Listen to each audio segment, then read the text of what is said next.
The wonderful adventures of the Warhammer elf. This video is purely for entertainment and does not infringe on copyrights or laws. The rights to the novel and image belong to the original author. We do not claim ownership.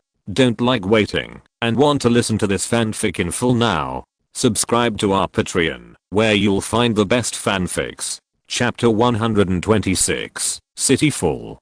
Hundreds of longbowmen had already arrived at the city wall, continuously shooting insignificant arrows at the giants moving slowly in the mud. The longbows that were once invincible on the battlefield were of little use when facing the giants' heavy armor and rough skin. The giants climbed out of the mud pit with a grim smile under the rain of arrows, and then rushed towards the city wall not far away. The leading giant swung his sledgehammer and smashed the gate of Winter Castle with all his strength. Looking at the gate of the team being broken through, the giant swinging the hammer shouted excitedly, regardless of the arrows already stuck in his body, "Delicious human flesh." The iron gate had already been overwhelmed by the previous few attacks. As long as a few more attacks were made, they would be able to force their way into the castle and enjoy a feast of human flesh. However, if nothing unexpected happened, the accident would always come in time. Shoot! Blue crossbow arrows suddenly flew out from the battlements, and the giants who heard the sound of breaking through the air subconsciously raised their wooden shields to resist. However, the wooden shields that could withstand the attack of the crossbows were easily penetrated by these light blue crossbow arrows, and even penetrated the giant's skin, and burned their flesh and blood. The giant who smashed the door fell to the ground with serious injuries. Looking at the rain of magic arrows pouring down on his brothers, he couldn't help but screamed, "It's the elves. Kill them quickly. Hit them with stones and cover us to attack the city gate. Fam, use your slingshot to protect those elves." The crossbow arrows with magical killing made these giants feel very aggrieved. They were very tired of this passive situation.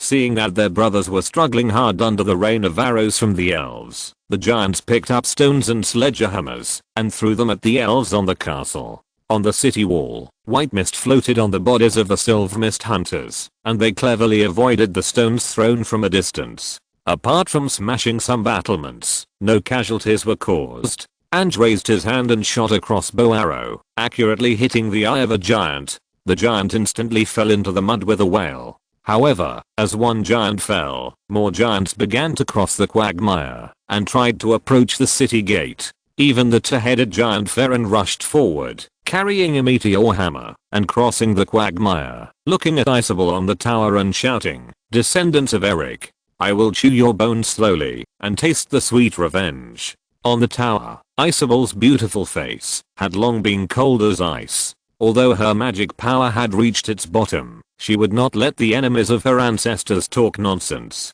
Looking at the city gate that was about to be breached, Isabel jumped directly from the tower and was steadily caught by a huge vine in midair. After coming to the ground, she drew her sword and ordered, "Close the gate, prepare for close combat, and chop these guys into pieces with me." After receiving the order, hundreds of pent soldiers who had been staying under the city wall took up their halberds and pointed their sharp axe blades at the city gate. At the same time, the grid-like iron gate slowly fell under the control of the chain. Although it looked very fragile, it could delay some time. Before long, hundreds of Pender soldiers had formed a square formation, and longbowmen and the remaining crossbows were placed on the nearby inner castle walls, always staring at the gate that made a loud noise. Looking at the gradually deformed and twisted gate, even the experienced longbow guards couldn't help swallowing their saliva. This was not the first time they had fought with giants in close combat. Every time they had to pay hundreds of casualties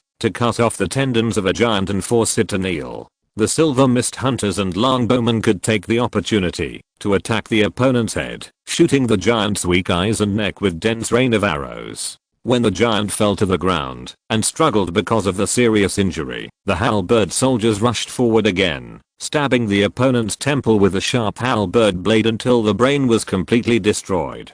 Such a complicated and dangerous fighting method is currently one of the few ways they can kill giants at close range. On the city wall, Ange looked at Isabel standing in front of the army, turned around and shouted to the claw warriors around him, "Cover your queen's retreat." "No need." After shouting away the guards who surrounded her, Isabel took a javelin with a faint green light attached to it, ready to give the first giant who came in a fatal blow. Boom. With a loud noise, the iron city gate, that had endured nearly 100 heavy blows finally couldn't hold on, and was smashed to pieces by a giant hammer. The rising dust and fog obscured everyone's vision. Everyone looked at the iron gate nervously, hoping that this fragile line of defense could hold out for a while longer. The giants outside the city seemed to know the principle of hitting the first bird to stick out, so they didn't rush to launch an attack at the first time. On the city wall of the inner castle, the longbow soldiers pulled their bowstrings one after another, nervously watching the gradually dispersing dust and fog, and the gradually emerging figures of many giants. Wow, wow, wow. Suddenly, a giant covered in armor rushed out of the fog, aimed at the iron gate, and rushed over with a roar. Isabel threw the javelin she had prepared in her hand. Although her strength was not great, the magic attached to the javelin easily penetrated the giant's thigh. However, the giant didn't seem to care about his injuries at all. He sped up his pace even more frantically, and rushed towards the iron gate. This was an unlucky giant controlled by the crown. Even though he tried desperately to resist the power that controlled him, he still had no choice but to rush towards the iron gate. Seeing this, Ange immediately realized that this guy was going to use his body to knock open the iron gate, so he hurriedly ordered, "Shoot! Shoot his legs!" The archers pulled the bowstrings frantically, and the silver mist hunters kept pulling the triggers. Countless arrows flew out from the gaps in the iron gate, trying to knock down the flying giant. However, it was too late. Even though his entire lower body was shot like a hedgehog, the armored giant still managed to jump up and pounce on the iron gate. Crash! The iron gate used to resist humans could not withstand the impact of the giant, and it was directly broken into countless fragments. The giant also completed his mission, fell heavily to the ground, and was stabbed in the brain by the surrounding halberd soldiers. Looking at the dead giant, Isabel picked up a spear with a solemn face and prepared to lead the soldiers to block the city gate. The city gate has lost its function. The next battle must not let the giants in the castle, otherwise it will be a disaster if they use their numerical advantage. Looking at the dozen giants swarming outside the city gate, Isabel directly brought the silver mist guards to the city gate and encouraged the frightened soldiers. "Soldiers, block the city gate with me and never let the giants enter the castle." Looking at the giants outside who were about to rush into the city gate, almost all human soldiers trembled, and their arms holding the halberds trembled uncontrollably. The giants also waved their clubs and hammers, looking at the humans exuding fragrance, and shouted excitedly, "I can smell the taste of victory. Wow." Clang clang. A burst of sounds like flutes and bells suddenly came, and the loud sound made all the giants stop subconsciously and look towards the distant horizon. In the Calantis army outside the city, Roderick's pupils were completely covered by the orange-red flames, and he murmured in a dumbfounded manner, "My god. What is this?" Chapter 127 Phoenix. A few minutes ago, outside Winterberg Ansel, we've only run a few hundred kilometers. Keep going. On the plain, a grey horse was carrying a man in a black robe and galloping on the road. The people coming were Rohan and Ansel. At this time, Ansel could no longer see the pure white hair of the past. The 5 consecutive days and nights of running had already made him die of exhaustion many times. If Rohan had not fed him more than a dozen rebirth pills and forcibly suspended his overdrawn life, he would probably have died repeatedly due to thirst and hunger. Looking at Ansel, whose speed was gradually slowing down, Rohan was also very helpless. He had to force the rebirth pill into his mouth under Ansel's horrified eyes. Hoo. Looking at the painful Ansel, Rohan did not want to do it so drastically, but his concern for Isabel and the army forced him to do so. Under such painful torture, Ansel finally began to speed up again, and under Rohan's whip, he ran madly towards Winterberg. Soon, the spire of Winter Castle appeared in Rohan's sight, followed by the giants who had not yet entered the city gate. Seeing those giants in heavy armor constantly pounding the city gate, Rohan couldn't help but breathe a sigh of relief. It seemed that Winter Castle had not been breached. However, looking at the crumbling city gate and the hundreds of giants surrounding the castle, Rohan looked at the road leading to Winter Castle and frowned. "I can't make it. The city gate can't hold on for long. It seems that I can only use magic." Thinking of this, Rohan simply jumped off his horse and took out an item he got from the last card draw from the system space. Harry Potter's magic wand, Hollywood, phoenix tail feathers, 10.5 inches, spell strength plus 10%. Looking at this staff, that cost him 2,000 gold coins. Rohan couldn't help but sigh. The original 630,000 gold coins were almost spent. It's not because the troops' expenses are high, but a lot of infrastructure and military training are too expensive, and these alone cost the bulk of the money. In addition, Rohan himself is a shopaholic. Since his good luck returned, he has bought many strange and bizarre things drawn from the card pool for collection. Boom.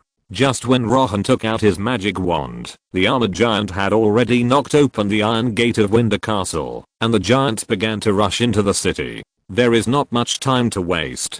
Rohan raised his staff horizontally. Although he preferred the staff of Lilith's scepter, that could be played and used, there were not so many choices at the moment. It's just right that I have learned new spells and new skills. Let's experiment with you giants. After becoming a God's favored one, Rohan can transform the magic power stored in his body into the same magic power as Lady Mist every day. Although he can only be a real man for 10 seconds, the blow comparable to that of a god at that time was enough to solve the dilemma he is facing now. Blue energy emerged from Rohan's body. Rohan looked at the changes in his body in surprise. He could feel that the magic power in his body was rapidly transforming. Although the quantity has not increased much, the quality has been greatly improved, at least 10 times more than the previous magic concentration. What a power.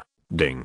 Temporary divine power enhancement detected. All high level spells will be unlocked during the duration of the enhancement. The system prompt sounds even more unexpected. Looking at the 3 new skills that appear on the system panel, Rohan's face shows a hint of excitement. But after all, it is 10 seconds for a real man.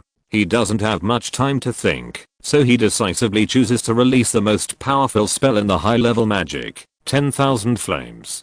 Come out, Phoenix. Clang clang. Blue divine power rushed out of Rohan's body continuously, and pillars of fire formed by pure flames gradually gathered in the air. Under Rohan's excited gaze, a huge fire phoenix with a wingspan of dozens of meters was flying in the air, looking particularly sacred against the backdrop of the sun. Phoenix, the sacred beast of Ossian, the guardian beast of the temple of Azurian, and the favorite of the Phoenix of Fire Aksha, has the ability to release fire magic. Although the phoenix created by Rohan was not a real phoenix, the light it continuously emitted was enough to scare the mortals present. In the army of the kingdom of Calantis, Roderick stood up from his seat in horror.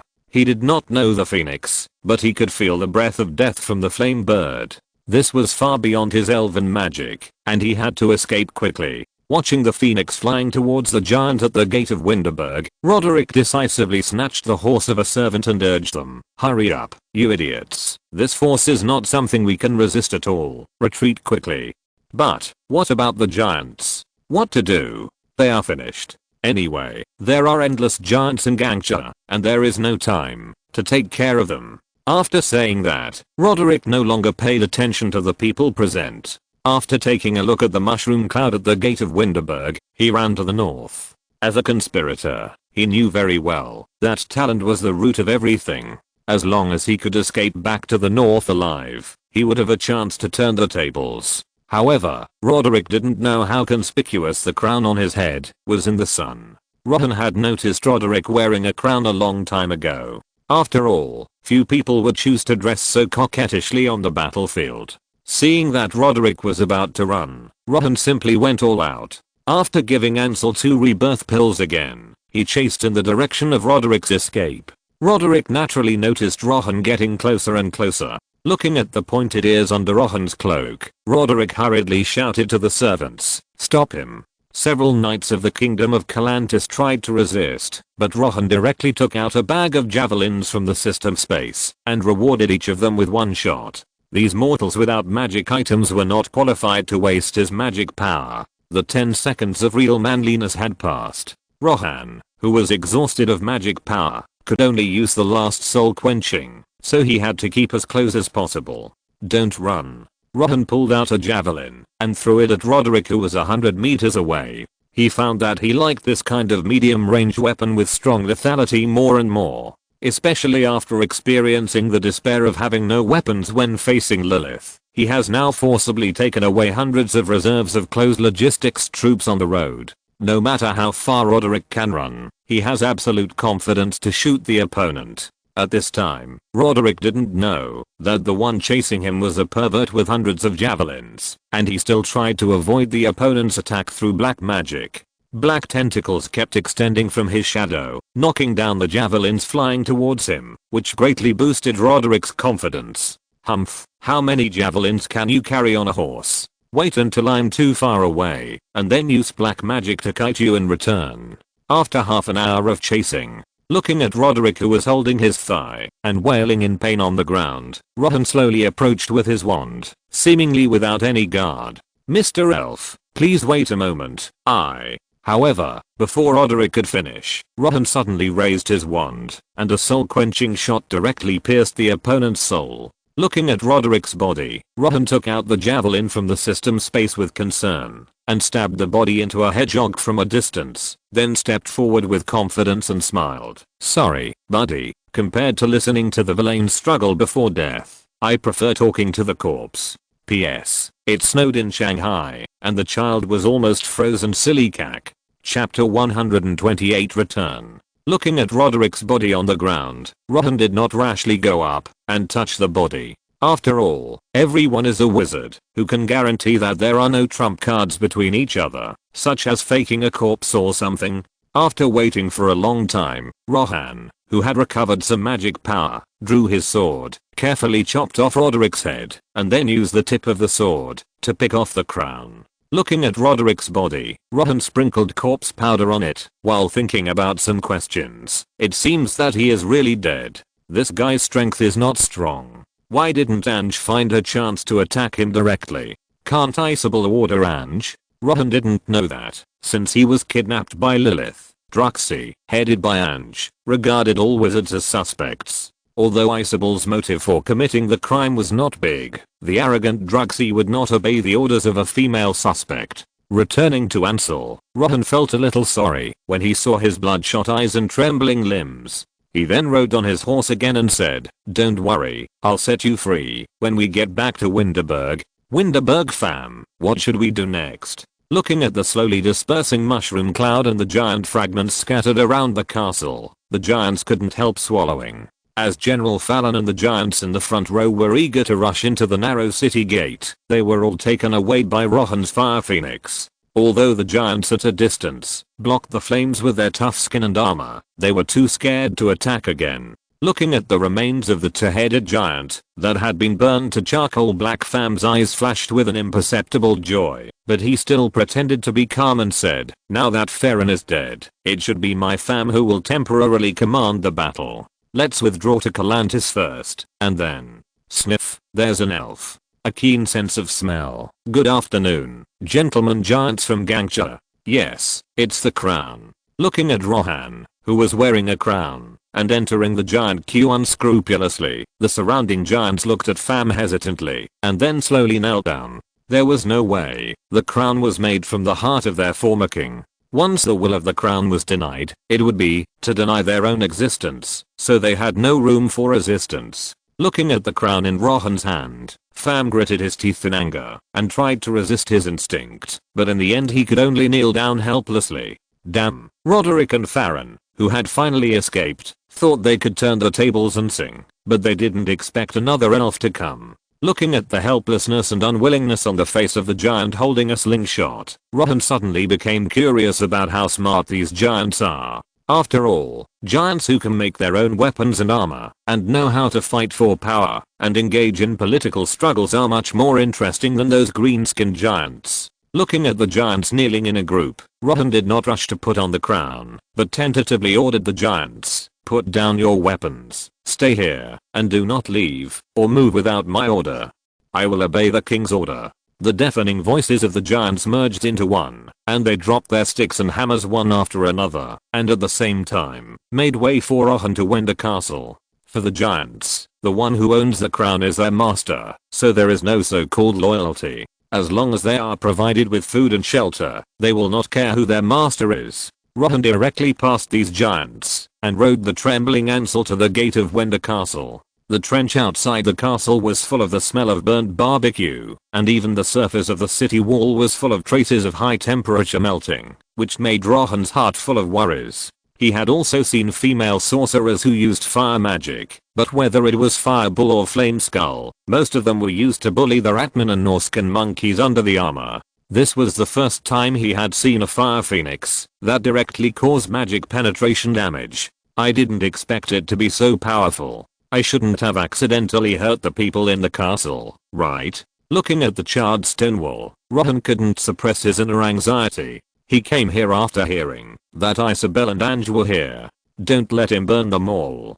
Fortunately, the Lady of the Mist seemed to bless him in the dark, and a wooden wall made of charred black vines was blocking the city gate. Although the vines failed to completely resist the remaining flames of the phoenix, they still bought precious time for the defenders in the city to hide, allowing them to enter the city wall to hide. Looking at this familiar yet unfamiliar vine magic, Rohan ignored the residual heat in the air and walked straight to the vines and shouted, "Isabel, how are you?" As soon as he finished speaking, the vines that were originally attached to the city gate suddenly began to disperse, and then Isabel, wearing a plate armor, rushed out. Looking at Isabel, who looked a little haggard, Rohan excitedly opened his arms and prepared to hug her as usual. "Pa." Isabel slapped Rohan in the face. Although Rohan reacted, he did not intend to stop her, but directly hugged her into his arms. Isabel bit Rohan's shoulder with her teeth, but she couldn't wear the skin of the living saint, so she could only choke and say helplessly, "Unfaithful man, you still know how to come back? Where did you run off to?" Although Rohan and the two sides were only separated by a few days, for Isabel, the past 6 months were all torture. The invasion of the kingdom of Carantis, the undisciplined elves and Pend army, the court nobles who pretended to obey, but did not obey. Everything that happened recently made the young queen feel exhausted. After confirming that Rohan in front of her was a real person, she finally couldn't suppress her inner emotions and cried, okay, I'm back. You should have a good rest for a while, and leave the rest to me." Rohan patted Isabel's back, and then looked at Ange and the soldiers who acted as light bulbs not far away with a bad look. He had guessed that these bastards probably didn't obey Isabel's command. Otherwise, why didn't they take the initiative to behead Roderick with a stealth feature? How could a human wizard be stronger than a group of Durachi blessed by the gods? At this time, the guards in the city had already knelt on one knee. Looking at Rohan, who was holding Princess Isabel, Ange swallowed his saliva and said, "Sir, you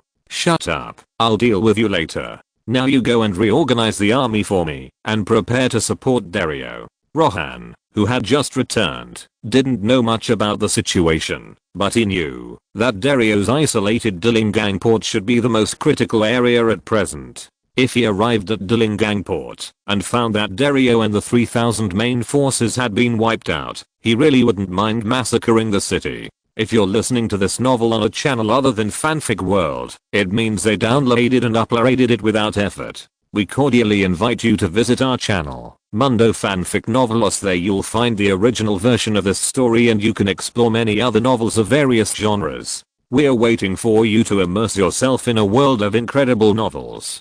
Chapter 129, Conquering the Giant. Omitted 10,000 words of extra chapter. Rohan walked out of the room refreshed. It was an unexpected surprise that the living saint could have such a benefit. As the saying goes, a short separation is better than a new marriage. After a fierce battle, Isabel, who had been nervous all the time, was finally able to have a good sleep. Ange was gathering more than 3,000 Pend warriors and hundreds of Silver Mist warriors in the open space of Wender Castle, waiting for Rohan's arrival. At this time, Rohan had changed into the armor of the Lord of Fear. Looking at Ange standing at the front of the team, he couldn't help but reprimanded, "Ange, do you know what you did wrong?" "My lord, I strictly protected Queen Isabel according to your request." Ange lowered his head obediently, but he didn't think he did anything wrong. After all, the last order left by Rohan was to protect Isabel, not to obey the other party's orders. As for the battle situation in Albion, sorry, according to the order, they are only responsible for Isabel's safety, and the rest is not their responsibility at all. Looking at Ange, whose face was full of stubbornness and rigidity, Rohan couldn't help but sigh. After all, he was his own child, so it was hard to say anything. You, forget it. Report the current casualties of the army. Have you assembled? Already assembled. No one in the Royal Guards and the Teutonic Knights was killed or injured. The Silver Mist Guards lost 18 soldiers, all because of the giant stoning. The Pender Servant Army lost 1,145 soldiers, and another 14 were seriously injured and retired. How could the Pender Servant Army suffer such heavy casualties? Even giants shouldn't have such a situation, right? Hearing that the casualties of the Pender soldiers exceeded 1,000, Rohan's eyebrows frowned. After all, he trained the Pender soldiers to be human warriors comparable to Chaos Raiders. How could there be such heavy casualties? And also knew that this incident might have an impact on his career as a commander, and hurriedly explained, the death of those warriors was not caused by the giants, but because Roderick used a kind of black magic to hypnotize some of the soldiers, causing them to fight each other. Black magic? It seems that I have to train these soldiers' magic resistance in the future. Looking at these Pender soldiers who have changed into crowest plate armor, Rohan fell into thinking about future tactics. Since his enemies have always been chickens without magic threats, the tactics he adopted are similar to the bow and spear system of Ulthuan. The frontline troops composed of elite Silver Mist Guards and a large number of fierce spearmen, plus the long-range troops composed of Silver Mist Hunters and Black Sharp Crossbowmen. Such a configuration is simply a dimensionality reduction attack for those low magic worlds without flying dragons and heavy weapons, and can be easily controlled. But once you encounter giants or medium and higher level martial arts worlds with artillery, or even worlds with various strange beasts, it is really a bit powerless. Moreover, in the future decisive battle with chaos, there will definitely be more and more bizarre monsters and demons. It's time to strengthen our army. Stand by here. I'm going to talk to those giants. Looking at the giants lying on the ground and snoring outside the city, Rohan finally decided to talk to them first to see if he could convince them to join his army sincerely. If these giants can convert to the faith of Lady of the Mist, it is not impossible to make them become blessed giants, or carry the Mist Shrine to buff the surrounding friendly forces in the future. Thinking of this, Rohan couldn't help but speed up his pace, put on the crown, and walk towards Fam, who was sitting on the ground fiddling with a slingshot. Recently, he discovered a new way to play in the system space. He only needs to throw something he doesn't know into the system space. The next time he extracts it, the name of the item will be automatically identified. Crown of Domination. The crown forged with black magic and the heart of the Giant King has the power to command giants. Looking at the introduction of the crown on the system panel, Rohan smiled slightly. He found more than just this crown on Roderick's body. If he could master the black magic of making the Crown of Domination, would he be able to use this magic on other races in the future? Seeing Rohan approaching, Fam put down the slingshot in his hand and prepared to kneel down to salute, but was stopped by Rohan. No need to salute. Your name is Fam, right? Yes, Your Majesty. Very good, Fam. Are you willing to tell me some information about you giants? For example, where you came from, your beliefs and so on. Fam was a little surprised. No wearer of the crown had ever cared about the origin and information of the giants, but he still answered honestly, I'm afraid I can't meet your expectations. The god who created us has long gone, so we don't have any beliefs. Is that so? Then are you willing to believe in a new god, such as an elven god? A new god? Why should we believe in an elven god? I know what I said sounds bad, but in our eyes, you elves and humans are just food.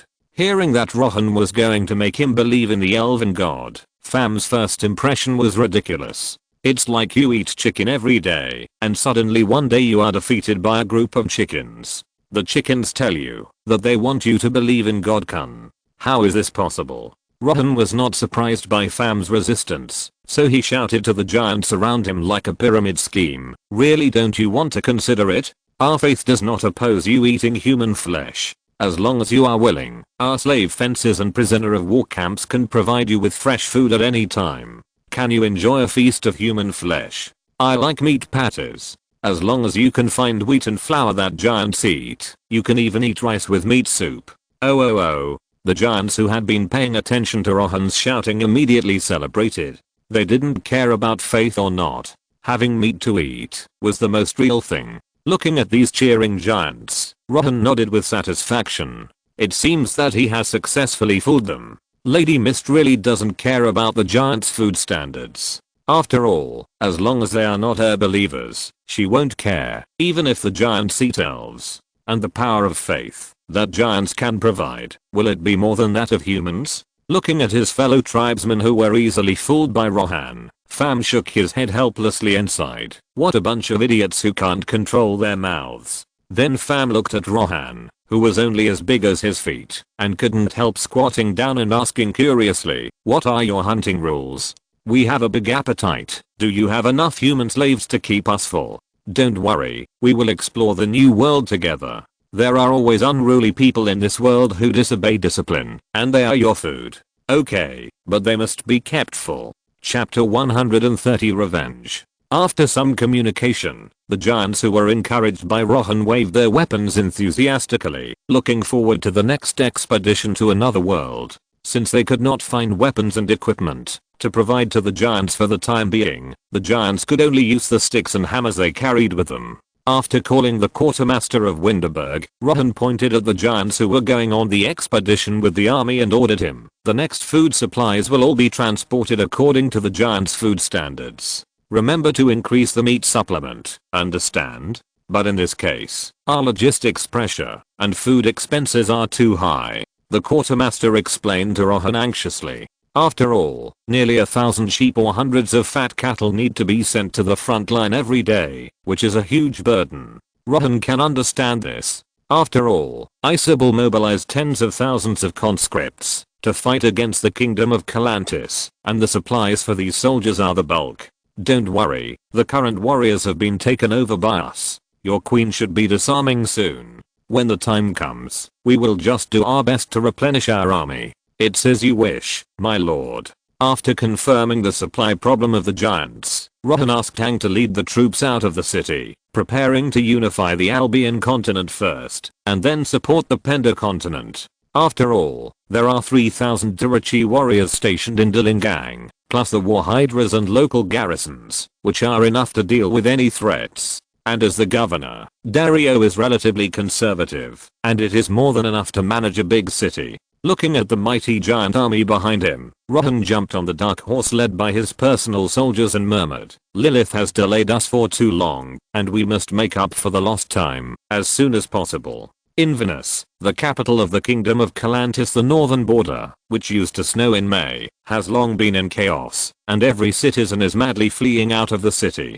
As the saying goes, bad news spreads 1,000 miles. The news that Roderick was defeated and killed, and the crown was taken away soon reached the capital, causing a panic. The people had long been dissatisfied with Roderick's brutal rule. Now that the elves' army was approaching, they would not stay to be buried with this tyrant. At this time, the palace of Calandus was also in chaos. The once dignified nobles had removed their disguises, and were screaming at each other. We must not let those evil elves enter Inverness. Prepare to recruit troops. Didn't you read the war report? The elf army is capturing castles and fortresses every day. We don't have that much time. Then what do you say? Anyway, I will never surrender to the elves. Because it lost 2 kings in just 1 year, Calandus now has no backbone at all. The war report from the front made them desperate. Since there was not enough supplies in the north to supply the giants, Roderick chose to go all out and dismissed a large number of castle garrisons to reduce maintenance costs. This resulted in the current kingdom of Calandus not having enough soldiers to resist Rohan's attack, and could only choose passive defense. As for the result of the defense, looking at the white envelopes on the table, the nobles felt a shadow hanging over their hearts. Fast. Too fast. Compared with Roderick's honest siege tactics, Rohan directly blew up their castle with the Fire Phoenix, and then let the giants and elves launch an attack. Almost every day, the nobles received news of the fall of a city, which made them very panic. At this rate, it will only take a few days for the coalition of elves and giants to arrive at the city, right? When thinking of this, many nobles even had the idea of abandoning the city. Seeing that the nobles were in low morale and could not make up their minds, the old cardinal had to stand up and shout loudly, "Stop arguing. Roderick used evil black magic to satisfy his own selfish desires, and it must be God's will that he ended up like this. Yes, we still have black magic. Can't we use magic to defeat magic? My lord bishop, do you have other black magic books in your monastery? After hearing the bishop's words, the first reaction of the nobles was to cram and learn black magic. After all, Roderick succeeded in taking the throne by relying on black magic. If any of them could really learn black magic, they might be able to repel the elves' troops and turn the tide. Looking at these nobles who were gradually falling into madness, the cardinal couldn't help but sigh and persuaded. Black magic is evil. We shouldn't abuse its power. What we need now is unity, so that we can get through it together. Boom. A dazzling fire suddenly illuminated the entire Inverness, and even the nobles in the palace were frightened by the sudden fire and squinted their eyes. At the gate of the city, the people who were originally flocking to escape the city were all engulfed by the flames. The fire phoenix passed through the burned gate and then covered the entire street with its remaining power. Although it's only 10 seconds, it's enough to deal with you. Outside the city, Rohan's eyes burst into blue light, and he continued to use the divine power in his body to guide the fire phoenix to wreak havoc in the city. He didn't come to conquer, but to avenge Isabel, so his troops didn't waste time to govern the breached cities. The poor north was not of much value to Rohan, so he did not attack those innocent villages along the way. But as the price of betraying Cloister, he was not going to forgive their crimes so easily. In the panic eyes of the nobles, the fire phoenix was circling around the entire Inverness, constantly dropping golden and red sparks that turned into a sea of fire, dividing the entire city. Then, the fire phoenix flew high into the sky, and then turned into a dazzling red comet, and smashed into the palace. Boom. The citizens stared blankly at the palace castle that turned into a mushroom cloud. It took a long time for them to react, and shouted in horror, "Run away, the elves are coming." Is what Roderick said true? Are these elves really going to kill all humans? Damn it, fight those elves. The citizens who were still hesitant began to flee, and some knights with an unfounded sense of glory began to reorganize their troops and prepare to attack Rohan. Looking at the citizens who were fleeing and the knights who were trying to fight back, Rohan slowly put down his staff and said to Fam and Ang beside him, "Go and use your expertise to empty this city. Don't worry about those who escape. If there is resistance, make them slaves or eat them. Did you hear that, brothers? It's time to enjoy a feast." Roar, roar, roar. Chapter 131, Unification and Emperorship. Inverness was burning. Everywhere was the color of blood and flames. Giants were wandering around the city, excitedly capturing soldiers who tried to resist and swallowing them whole. The handsome elves rushed into the mansions on the street without restraint, moving out the pampered ladies and their family wealth. The warriors from the continent of Penda, led by the Teutonic Knights, lit torches and prepared to burn down the false god's church. Under the horrified eyes of the priests and nuns, the soldiers smashed open their secret rooms with hammers and moved away various black magic books and crosses made of gold. Looking at the priests and nuns who were handcuffed by the soldiers, a Teutonic knight holding a torch came to the church that was sprinkled with fuel oil and shouted to the fleeing citizens, "Your belief in false gods has offended the anger of Lady Mist, but fortunately, the tolerant Lady Mist is willing to forgive your sins. As long as you are willing to change your beliefs and become a believer serving Lady Mist, you can be redeemed and become a citizen of the kingdom of Cloist." Then the Teutonic knight threw the torch at the magnificent cathedral and ordered the execution of the clergy who resisted. Any pagan who opposed Lord Rohan and Lady Mist was an enemy of the knights. Rohan rode on his horse, looking expressionlessly at the Kirantis nobles, who were being slaughtered around him, and the Darach warriors who were building the Jingwen, and had no intention of stopping them. Since Rohan was not there, the Darachs who had not received clear orders had to follow Isabel to play the war. That was like playing house, and they had been holding back a fire in their hearts. Now, taking advantage of the opportunity to break into the city, Rohan also planned to let his soldiers relax and kill some people to place sand piles. Anyway, they were not killing their own people, so they could do whatever they wanted. Besides, he was now the king of the giants, so naturally he had the responsibility to give these poor guys who had been hungry for a long time a good meal. Suddenly, a woman in gorgeous clothes holding a baby ran in front of Rohan.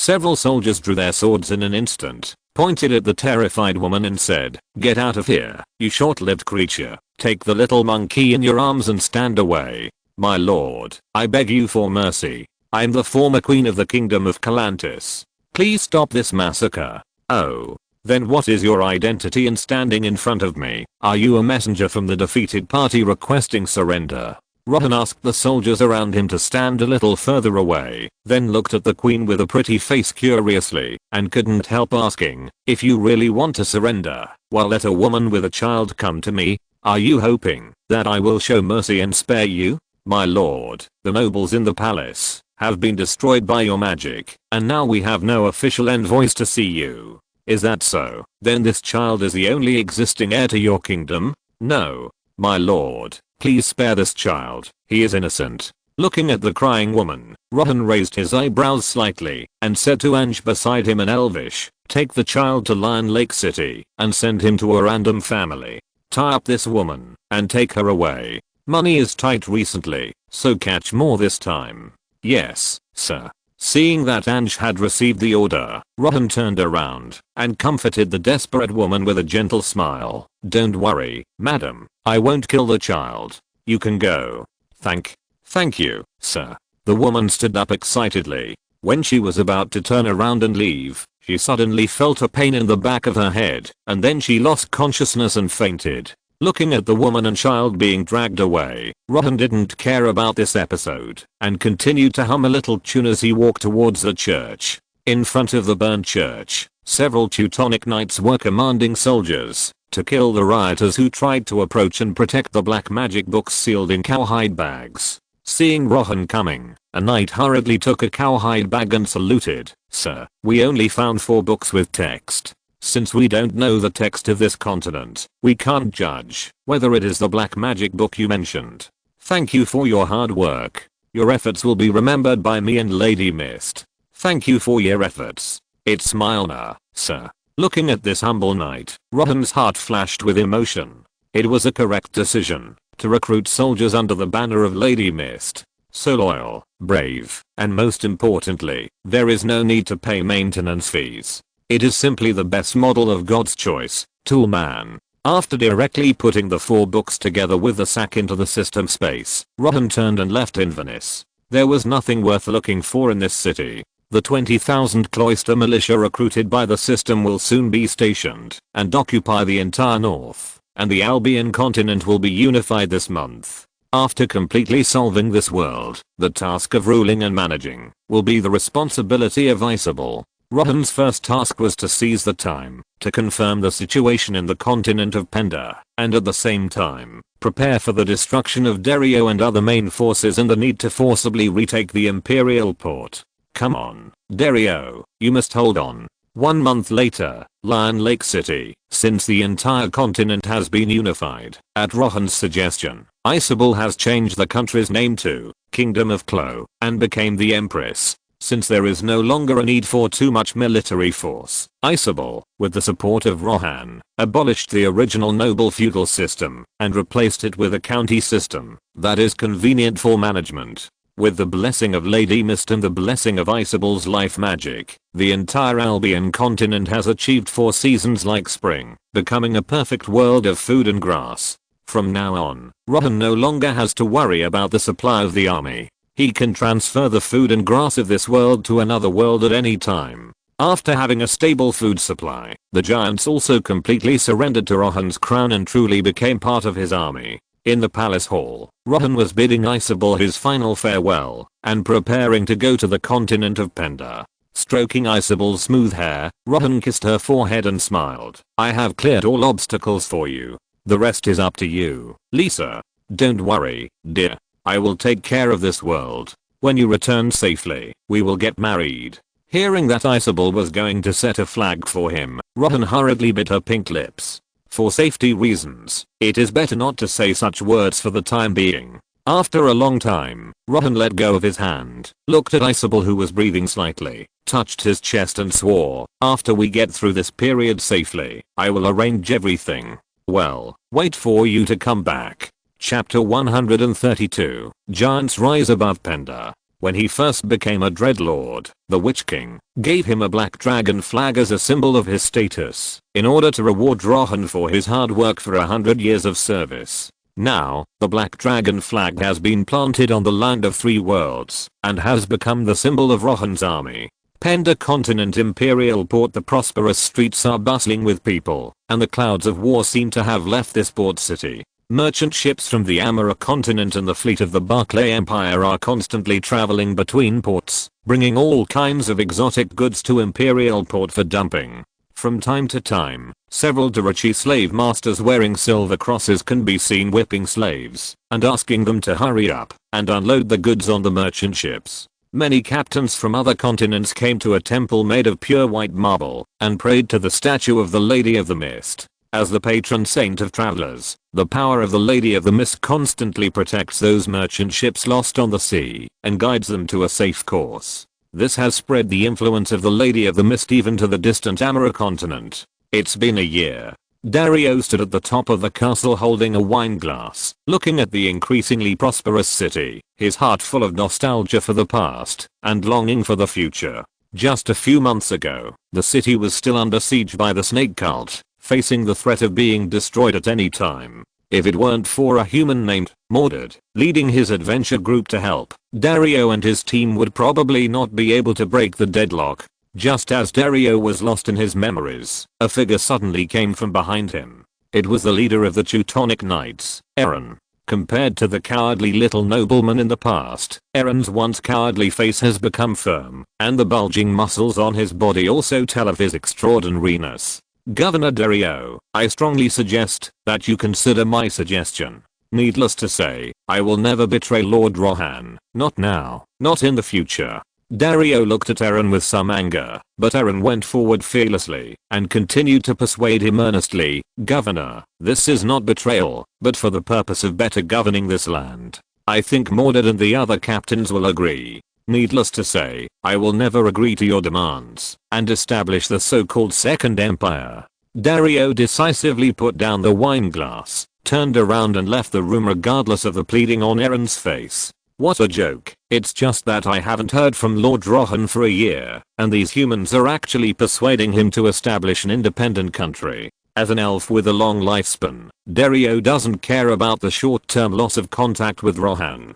After all, he has confidence in the strength of Rohan and Lady of the Mist. Moreover, under his management, the current Imperial Port has become more and more prosperous. At the same time, the pressure on the city defense has been relieved by hiring the Mordred mercenary group to assist in the training of the Pend militia. Now we only need to wait for Lord Rohan to arrive, and 8,000 Pend soldiers and nearly 3,000 Durachi warriors can launch a full-scale attack on the Bacchus Empire. By then, the Black Dragon flag will eventually be planted on the entire Pend continent. Thinking of this, Dario's mood became happy again. He picked up the wine glass and prepared to turn around and leave, continuing to devote himself to the complicated territorial affairs.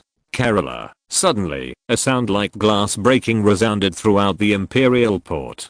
Dario almost instantly dropped the wine glass and hurried to the windowsill to check. Almost at the same time, all the Durachi warriors who heard the sound dropped their work and looked towards the place where the sound came from. Even Wanke, who was lying on the outskirts of the city, heard this familiar yet unfamiliar sound. He stood up excitedly and watched the purple smoke that was constantly tearing the space and shaking its tail. Soon, thousands of elven warriors swarmed into the square, excitedly asking each other, "What's that sound?" No mistake. It's the portal. Has Lord Rohan finally remembered us? Amid the cheers of the elves, the portal grew larger and larger, and then a large foot-wrapped in iron armor stretched out of the portal. Soon, Fam, carrying a hammer and a slingshot, walked out of the portal, complaining to the back as he walked, "Oh, this damn portal is terrible. Don't you have any more comfortable methods?" "Oh, hello." Looking at the elves on the ground holding crossbows and pointing them at him, Fam couldn't help but blink and shouted at the portal again. "Didn't they say that this place might be occupied by humans? Why are there elves again? Be alert. Get ready to shoot." The thunderous shout of the giant instantly attracted the attention of the defenders of the entire city. Thousands of Pender soldiers immediately gathered and pointed their black iron spears and javelins at Fam. Since the coach of the Mordred mercenary corps had not seen the portal of Rohan, he immediately ordered the soldiers in training to gather in the city center. Looking at these hostile Pend people, Fam looked at the black dragon flag on the city wall in confusion, then slowly raised the hammer and prepared for defense. The defenders of Dillingang also held their weapons tightly, ready for battle at any time. Just when the two sides were on the verge of swords being drawn, Dario finally rushed over with Alien and a young man and shouted to the people around, "Put down your weapons, these are our people." Then Dario excitedly pulled the crowd aside and asked Fam, who was still holding the sledgehammer, "Excuse me, are you a giant belonging to Lord Rohan?" "Rohan? You mean the elf leader who can use magic?" "Yes, may I ask, where is he? He should be here soon, so we don't want to fight now." "What a pity, I thought I could have another human flesh feast." Fam's face was full of visible loss. The Battle of Inverness a month ago was the best meal he had ever had since he was born. Upon hearing that Rohan was about to arrive, Dario hurriedly began to tidy up his clothes and whispered to Elaine and Mordred beside him, "Everyone, rot the so-called Second Empire to your stomach, or I will chop off whose head you are, understand?" Okay, there is no Second Empire emperor in this world, only a loyal colonial governor, okay. Elaine raised his hand obediently. After all, if such a thing were to be spread out, it would not be good for him, the leader of the Teutonic Knights. Mordred, with black hair and black pupils, looked at Fam and the portal behind him curiously, with a strange look in his eyes, making it difficult to guess his thoughts. Fam slowly put down the hammer. Because he was worried about being attacked suddenly, he had been blocking the portal with his body, so he could attack or defend. Since there was no possibility of war now, he moved his body away from the portal and made way for the portal. Dozens of giants in heavy armor followed closely behind. Compared with the past, the giants were now covered with iron armor all over their bodies, and there were iron plates connected at their joints. Since the giants can be supplied with materials from the entire continent, although Rohan cannot produce very good long-range weapons for the time being, he can still make full body armor and an iron sledgehammer. Chapter 133 Mordred. Considering that the logistical supplies of Imperial Harbor might not be enough to feed all the giants, only 50 of the strongest giants arrived at Pender this time. Even so, when 50 giants appeared in the city square of Imperial Harbor, it still caused a great shock to the local residents. Looking at the hammer and slingshot in Fam's hand, Lysadillan couldn't help but sigh to Dario. "I never thought that I would see a living giant one day, and it was taller than what I remembered." "Why, have you seen a giant before? Didn't I tell you? The Titan War destroyed our homeland, and the giants, trolls, dragons and griffins living in the broken world were all extinct." Lysadillan recounted this history with some sadness. Although he hated the rule of the Cinder elves, that kind of thrilling life would never come back. The Cinder's world-destroying magic. Haha, it's really a fight between gods and mortals. Looking at the depressed Lysadillan, Dario patted his shoulder and said nothing. This feeling should be somewhat similar to the desire of the Nagariath people who followed the Witch King for Althan. However, although the continent has been sunk by magic, are there any flying creatures, such as dragons or griffins, that still exist? Thinking of this, Dario secretly noted this idea and prepared to have a good discussion with him after Rohan appeared. After all, the continent has been sunk. Even if there are creatures that survived, they should be lingering on the broken land, and it is extremely difficult to capture them. It has been so long. The Black Ark should be repaired soon, right? Just as Dario was lost in thought, Rohan finally arrived late on a carrot and led the guards through the portal. Looking at the prosperous streets of Imperial Port and the Pender soldiers who had lined up to welcome him, Rohan couldn't help scratching his head in confusion and said with emotion, "This is really beyond my expectation.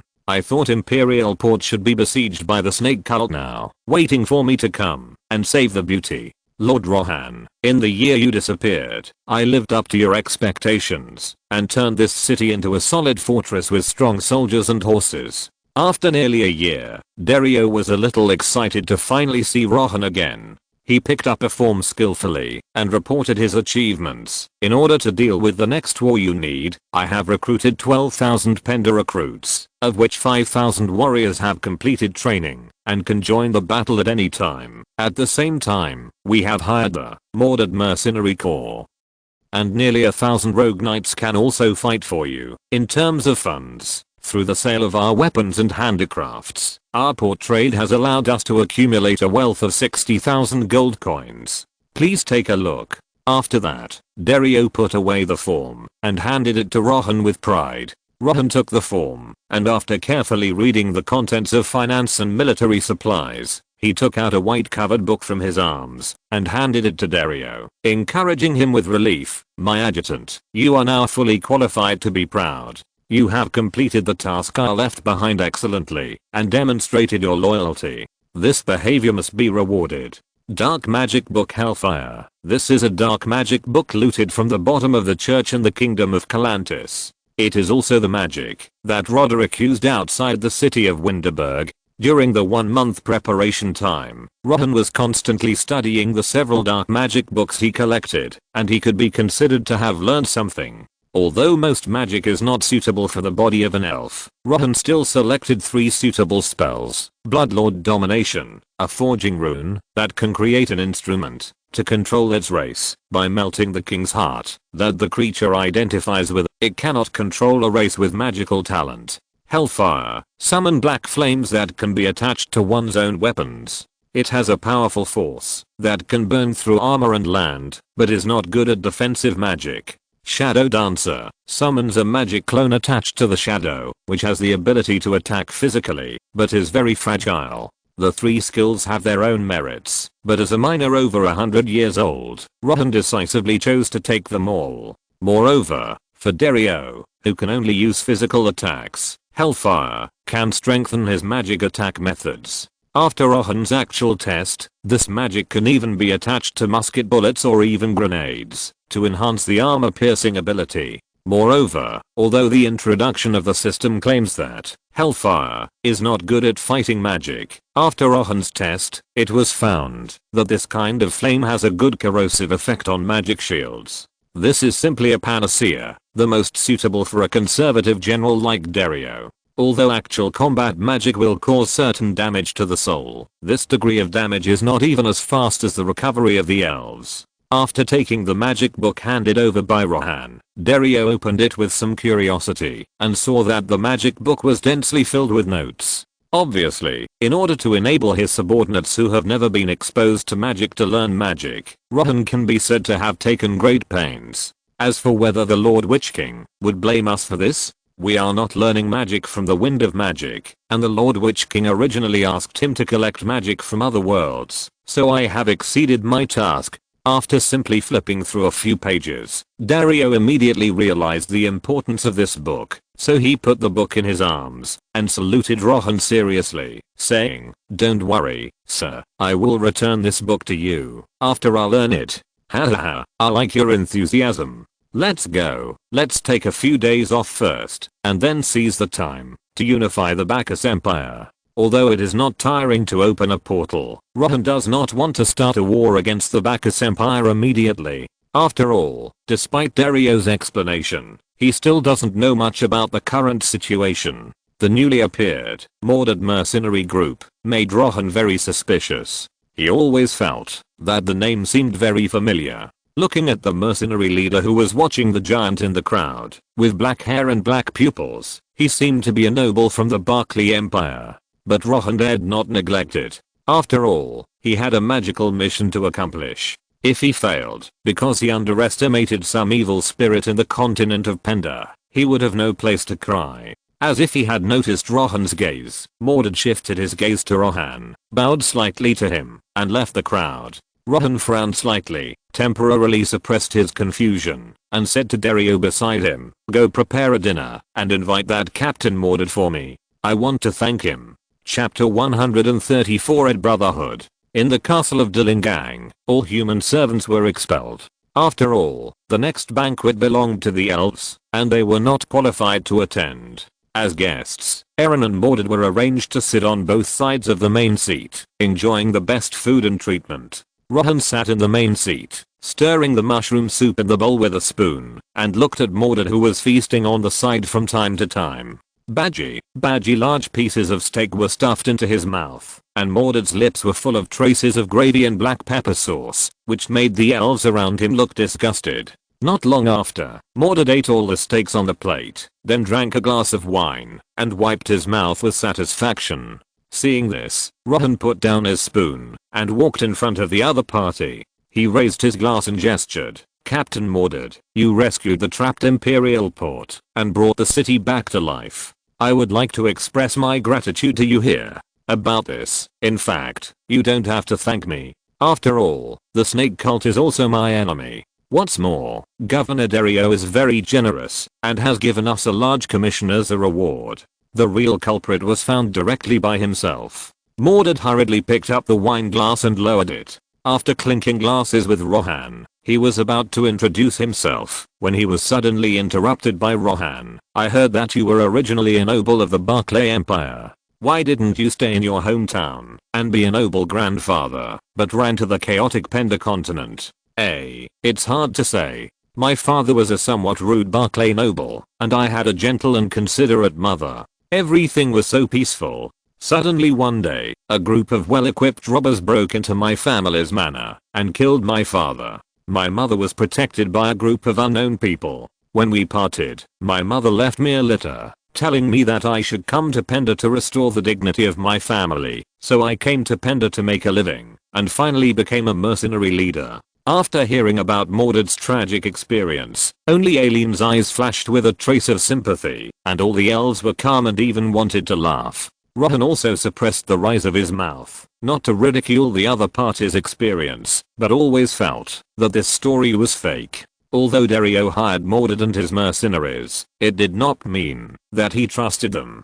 As the Black Dragon flag was planted on the land of Emperor's Port and the belief of the Lady of Mist began to spread, the forces hidden under the continent of Pender extended olive branches to Dorichi. Among them was the infamous Red Brotherhood. According to Dario, this is a secret society that brings together lawbreakers, assassins, and slave traders. There are agents of the Red Brotherhood in almost every tavern in every city. The reason why they were willing to cooperate with the Dark Elves was that the two sides had a strong commonality in slave trade and intelligence assassination. Since Rohan was not familiar with the history of Pender, it was necessary to win over these little red hats who sold intelligence. "Let's talk to those people from the Red Brotherhood.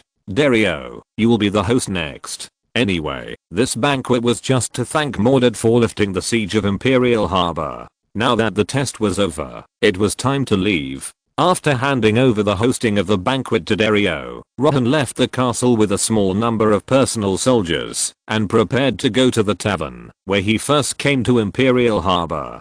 Looking at the carriages running on the street and the vendors hawking, Rohan looked at these goods with different characteristics curiously, and couldn't help but sigh. The changes are really big. It was just a sparsely populated town at the beginning, but now it has become a metropolis.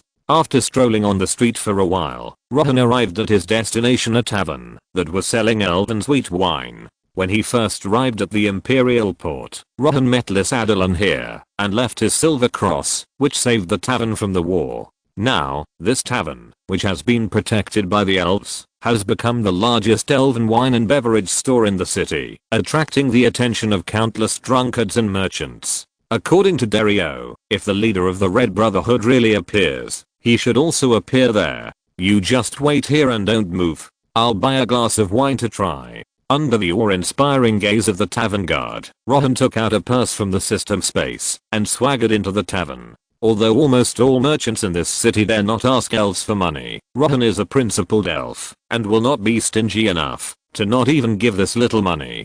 Ding-ling-ling. With the sound of the bell at the door, Rohan walked into the noisy tavern. Looking at the drunkards and merchants sitting inside, he shouted arrogantly, "Who is the leader of the Red Brotherhood?" After hearing Rohan's shout, the whole tavern was instantly silent, and people turned their heads to see who was not afraid of death and dared to provoke the Red Brotherhood. However, after seeing Rohan's pointed ears, all the sober people immediately reacted and pulled their drunk companions out of the tavern. After all, the entire Pender continent now knows that the elves in the Imperial port are vengeful, bloodthirsty, and warlike monsters, and no one wants to cause trouble for themselves.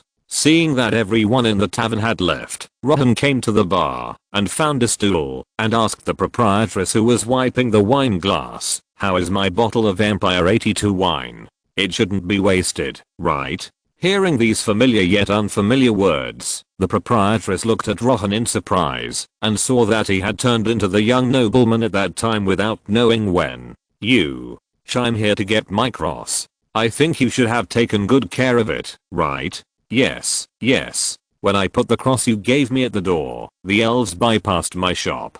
Thank you for your tolerance." The proprietress took out a silver cross pendant from the counter with some trembling and placed it in front of Rohan, who was wearing a human skin mask. Rohan took the cross and looked at it. From the translucent luster and the spotless necklace, it was not difficult to see that the proprietress had indeed taken good care of it. After putting the cross into the system space, Rohan took off the mask, looked at the frightened proprietress in front of him and comforted her. "Relax a little, I'm just looking for a slave trader named Torfin. Is he here? It's been a long time since we've seen members of the Red Brotherhood in this city. But if it's a slave trader, there's one upstairs." Chapter 135, Raman the Slave Trader. After reaching the second floor, Rohan saw a female elf with a leather collar around her neck standing outside a room. Looking at this lovely elf, Rohan walked forward curiously to take a look at her, then looked at the maid outfit and the tortoise shell bracelet inside, and said with a click of the tongue, "What a play. It looks pretty good like this. Next time I'm going to get a few for Isabel." The female elf who was looked at by Rohan angrily pressed down the hem of her skirt that was almost revealing her underwear and scolded Rohan, "As a fellow elf, are you just going to watch your own people being humiliated like this and do nothing? That's a nice thing to say, as if I caught you. Besides, there should be no chain behind your collar, right? Why don't you run?" I'm not running, because my things were taken away by that damn slave trader." "Is that so? So this is the slave trader's room?" Looking at the wooden door next to the female elf, Rohan politely walked forward and knocked. After a while, a man with black hair and a mustache came out. The man looked at Rohan's pointed ears and the armor of the Lord of Fear on his body, and then looked at the elven maid next to him. Could it be that she was an elf who was fighting for her own people? Seeing that Rohan had an extraordinary demeanor and seemed like an elven ranger, the man hurriedly opened the door and explained, "My lord elf, if you want to buy this elven lady, I'm willing to offer a price." "Really? Will the things that originally belonged to me be returned to me?" "Thank you." Upon hearing that Rohan seemed to be able to buy her, the elven maid immediately entered the house excitedly and prepared to pick up her luggage. After all, there are still many kind-hearted people in the world. Just when the man thought that he was going to bleed a lot today, he suddenly saw Rohan looking at the man and the elf in the room in confusion, frowning and asking, "Why should I buy her? I heard that you are a slave trader. I came to ask if you have any connection with the Red Brotherhood." After hearing Rohan's words, the elven maid who was packing in the room put down her luggage in a daze and then rushed towards Rohan. The mustache man felt a lightness on his waist, and then his face changed drastically. He warned Rohan, "Be careful, that knife has magic runes. Arsehole, you dare to deceive my feelings, I will punish you." Looking at the elf maid rushing towards him, Rohan's eyes flashed with disgust. What kind of bloody Japanese RPG plot is this? Why did he just happen to catch up? Don't you know that I hate troubles the most? Unlike the older elves, most of the Durachi, because they once believed in Cain, are still very cold and bloodthirsty, even though they have converted to the Lady of the Mist and their personalities have been restrained. Looking at the female elf rushing towards him, Rohan directly drew out his sword, and a faint blue light attached to the sword, slashing the opponent's snow-white neck fiercely. Seeing Rohan's direct killing move, the elf maid was frightened and hurriedly bent down to dodge, but the blue sword energy still directly split the entire room in half. Boom. The wall at the back was cut in half, driving the roof to collapse towards the downstairs, and the entire room lost its ceiling in an instant. Seeing the power of his sword, Rohan nodded with satisfaction. It seemed that the reason why he was manipulated by Lilith was simply because she was too strong. The two people in the room looked at the slowly falling ceiling. The afterglow of the setting sun shone directly into the room, reflecting the terrified face of the elf maid. Looking at the setting sun in the distance, she couldn't help swallowing her saliva. Even her uncle, the kind and righteous Islandil, did not have such terrible power. Rohan put the sword back into the scabbard and glanced at the slave trader who had recovered. At this time, his face was normal. I think he should be someone who has seen big scenes. Thinking of this, Rohan politely pushed aside the elf maid who was still in a daze and came to the other party and asked, I think you should not be an unknown person. Can you tell me your name? My name is Raman. I'm a slave trader serving merchants and adventurers all over the world. As long as you have money or slaves, you can exchange them with me. Raman? Raman? Exclamation mark.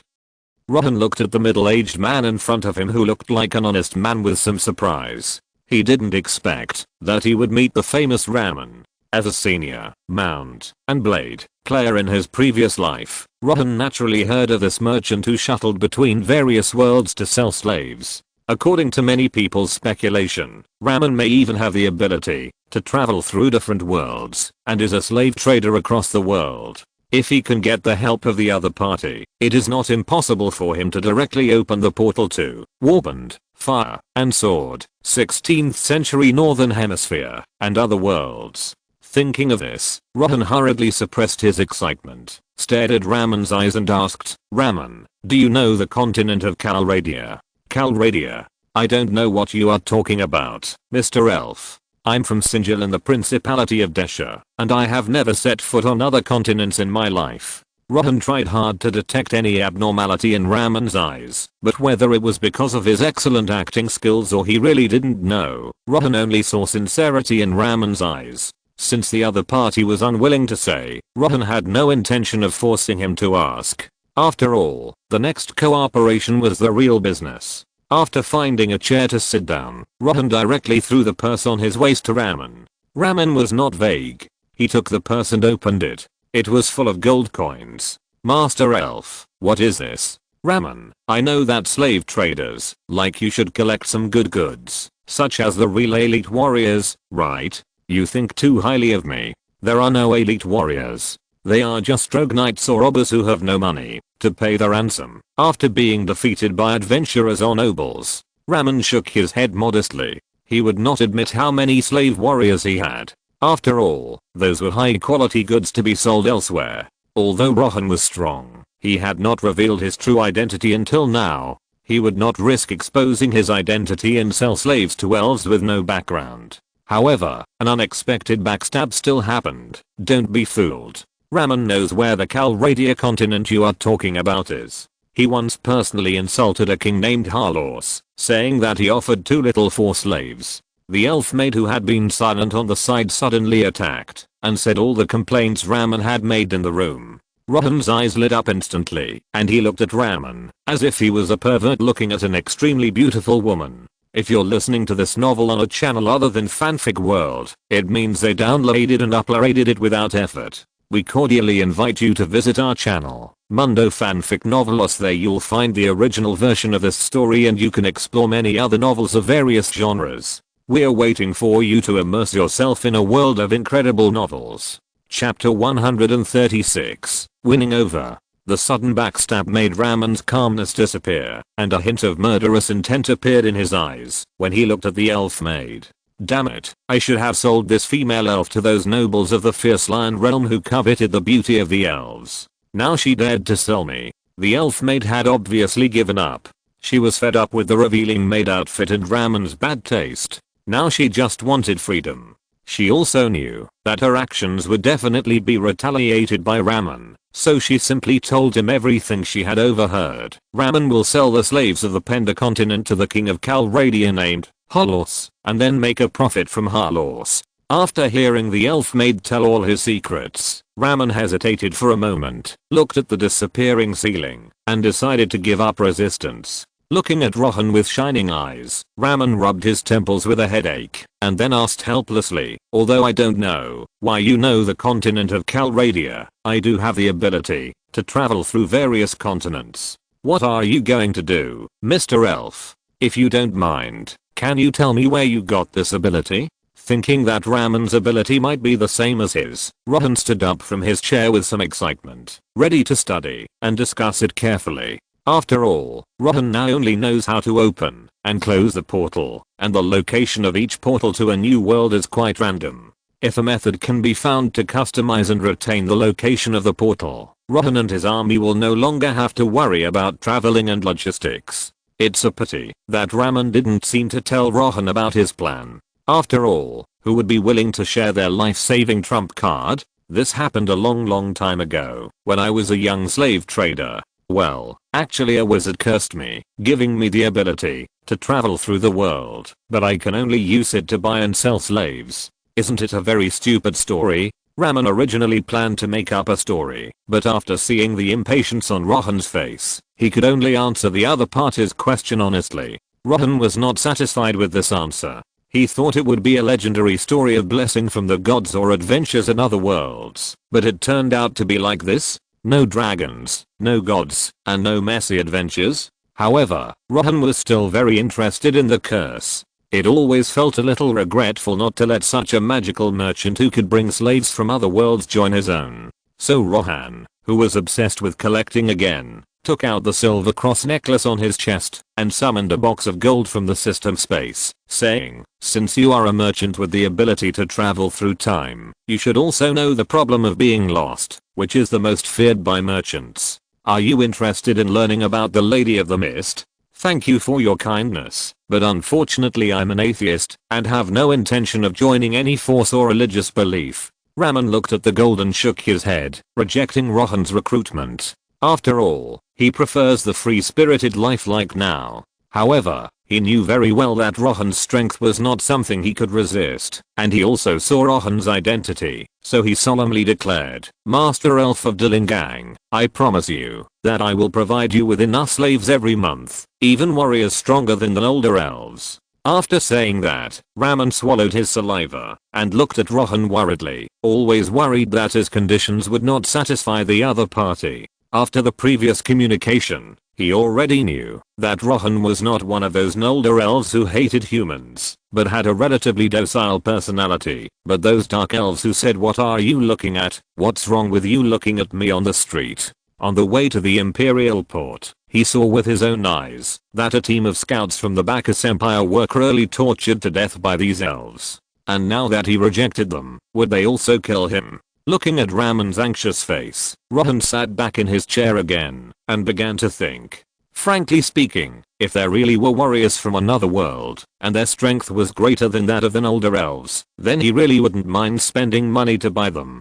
Although he wanted to control the other party directly in his hands, Rohan knew that Raman, who had just met, would not trust him. Raman, who also had the ability to travel through time and space, could find an opportunity to open a portal and slip away. Rohan, who had no coordinates, would never find the other party. In this case, instead of having an enemy with the ability to travel through time and space, why not replace it with a friend who could regularly provide slave warriors? Raman didn't know what Rohan was thinking.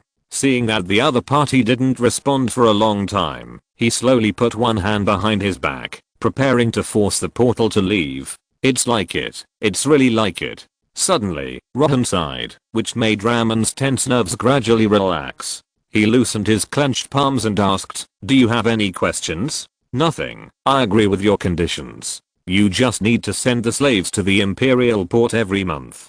Don't worry, we will give you a fair price. Thank you for your generosity." As soon as he heard that Rohan agreed to his conditions, Raman's face immediately showed a smile. It seemed that he survived this time. Looking at the expression on the other party's face, like he had survived a disaster, Rohan's face also showed a smile. He remembered the situation when he first arrived in the Warhammer world. At that time, he was just like Raman just now. He could only tremble under the oppression of the Witch King, and was always worried that his head would leave his shoulders. However, after hearing about his ability to travel through time, the Witch King decisively chose to train him in the Black Tower of Nagarand, and continued to train him for the next 100 years. Now it seems that the Lord Witch King is probably the same as me just now, worried that if he fails to control the other party by force, he will create a great enemy for himself. Just when Rohan was immersed in the memory of the past, Raman had already come to the front of the elf maid, snatched the long sword from her hand, and put it back to his waist. Obviously, Raman is ready to settle the score later. The elf maid looked righteous and awe-inspiring, and she didn't regret betraying the other party just now, but she was a little regretful why Rohan didn't kill the other party directly. For Raman, a hateful human who has sold nearly 100 of her own people, she would not succumb to the other party even if she died. Just when the elf maid thought that she was about to be sold to the nobles as rumored, and then become a human heirloom hot weapon, Rohan suddenly took the elf longsword from Raman's waist. I'll buy this girl. Everything has a price. Name a price. Chapter 137 Aliona. Hearing Rohan's request, Raman refused at first. After all, this maid betrayed him. How could he let her off like this? But, looking at the box of gold on the table, Raman fell silent. He had been engaged in slave trade for so many years, but this was the first time he received such a large order. Damn, this dark elf really gave a lot. He couldn't think of any reason to refuse. As a businessman, between the revenge mentality and the temptation of gold, Raman decisively chose the latter. He put the gold on the table into his box, and then said helplessly, "She is yours now, my lord, but I need to remind you that this female elf is the niece of an older Lord Aslandal." Aslandal's niece. When Rohan mentioned this name, he suddenly remembered something. It seems that Lysadillan was expelled because he killed one of the other party's nephews. Could it be that the one killed by Lysadillan was the girl's brother or younger brother? To be honest, Rohan was not interested in these gossip stories, so he ignored the proud female elf and turned his attention to the long sword in his hand. Blue elven runes were carved on the silver white sword, and the sapphire blue emerald like clear lake water was inlaid on the hilt, making the entire long sword look particularly pure and sacred. This is a good sword. Isn't it more worthy of his attention than the female elf next to it who seems to be useless except for its good looks?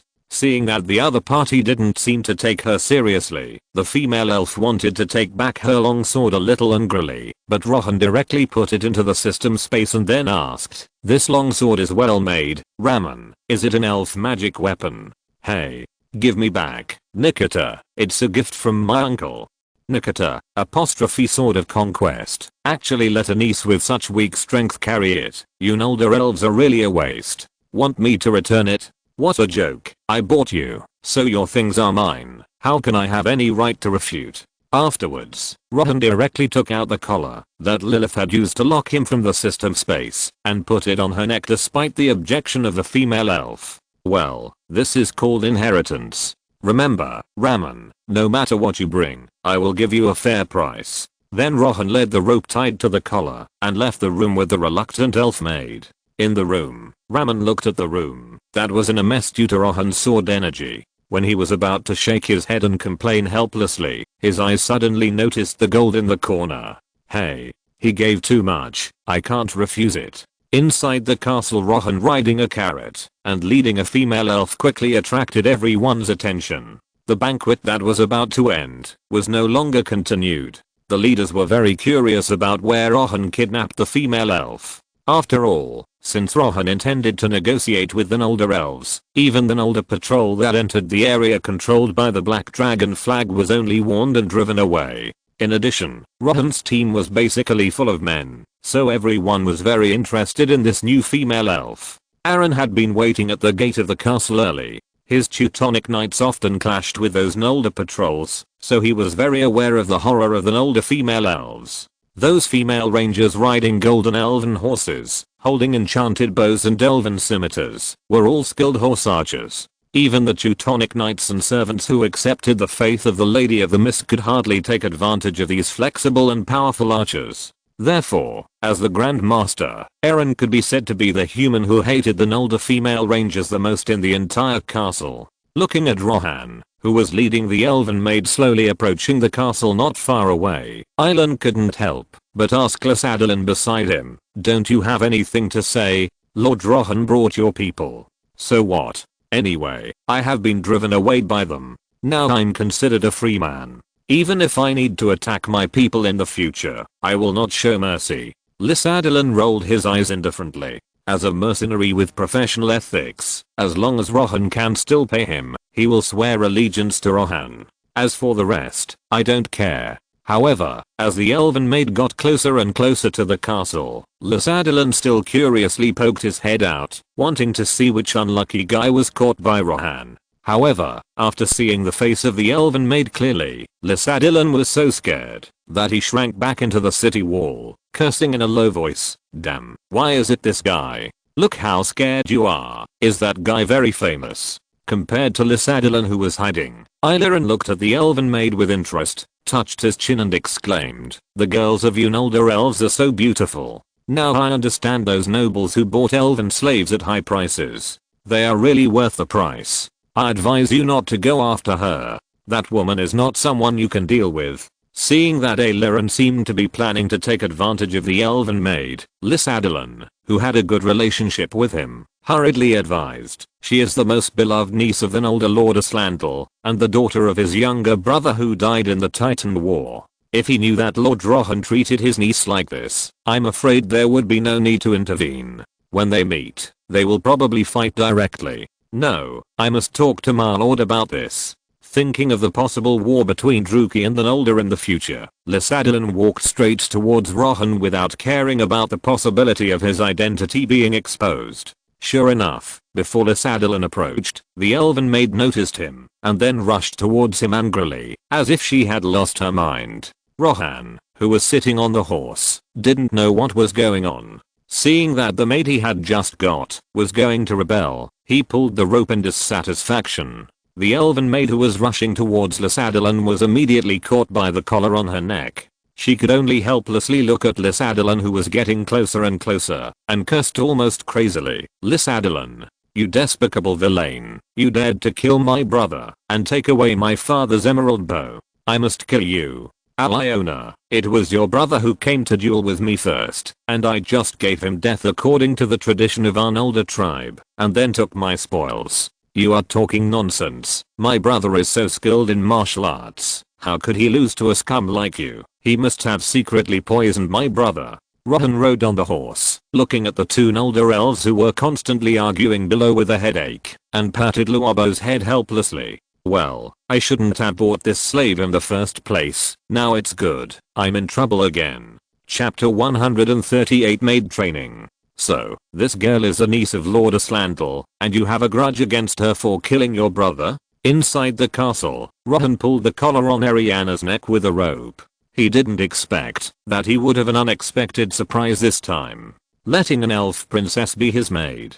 It's exciting to think about it. Ariana was still glaring at Lysadillan next to her. She didn't understand why her uncle let such a scum leave. When Lysadillan was expelled by Aslandal, she led the family patrol team out to hunt down the other party, but was unexpectedly captured by a mercenary group that was resting nearby. "I thought there would be no possibility of revenge in this life, but I didn't expect them to meet." This was simply Avadane's arrangement. Avadane, the chosen elf who led the Noldor to escape to Pendor. After nearly an hour of quarreling, Lysadillan no longer wanted to care about Aliona, so he proposed to Rohan on the main seat. "Lord Aslandal is a very reasonable lord. If you release Aliona back to the forest, it will be of great benefit to the future exchanges between the two tribes." After listening to Lysadillan's advice, Rohan did not say much, but lowered his head and fell into thought again.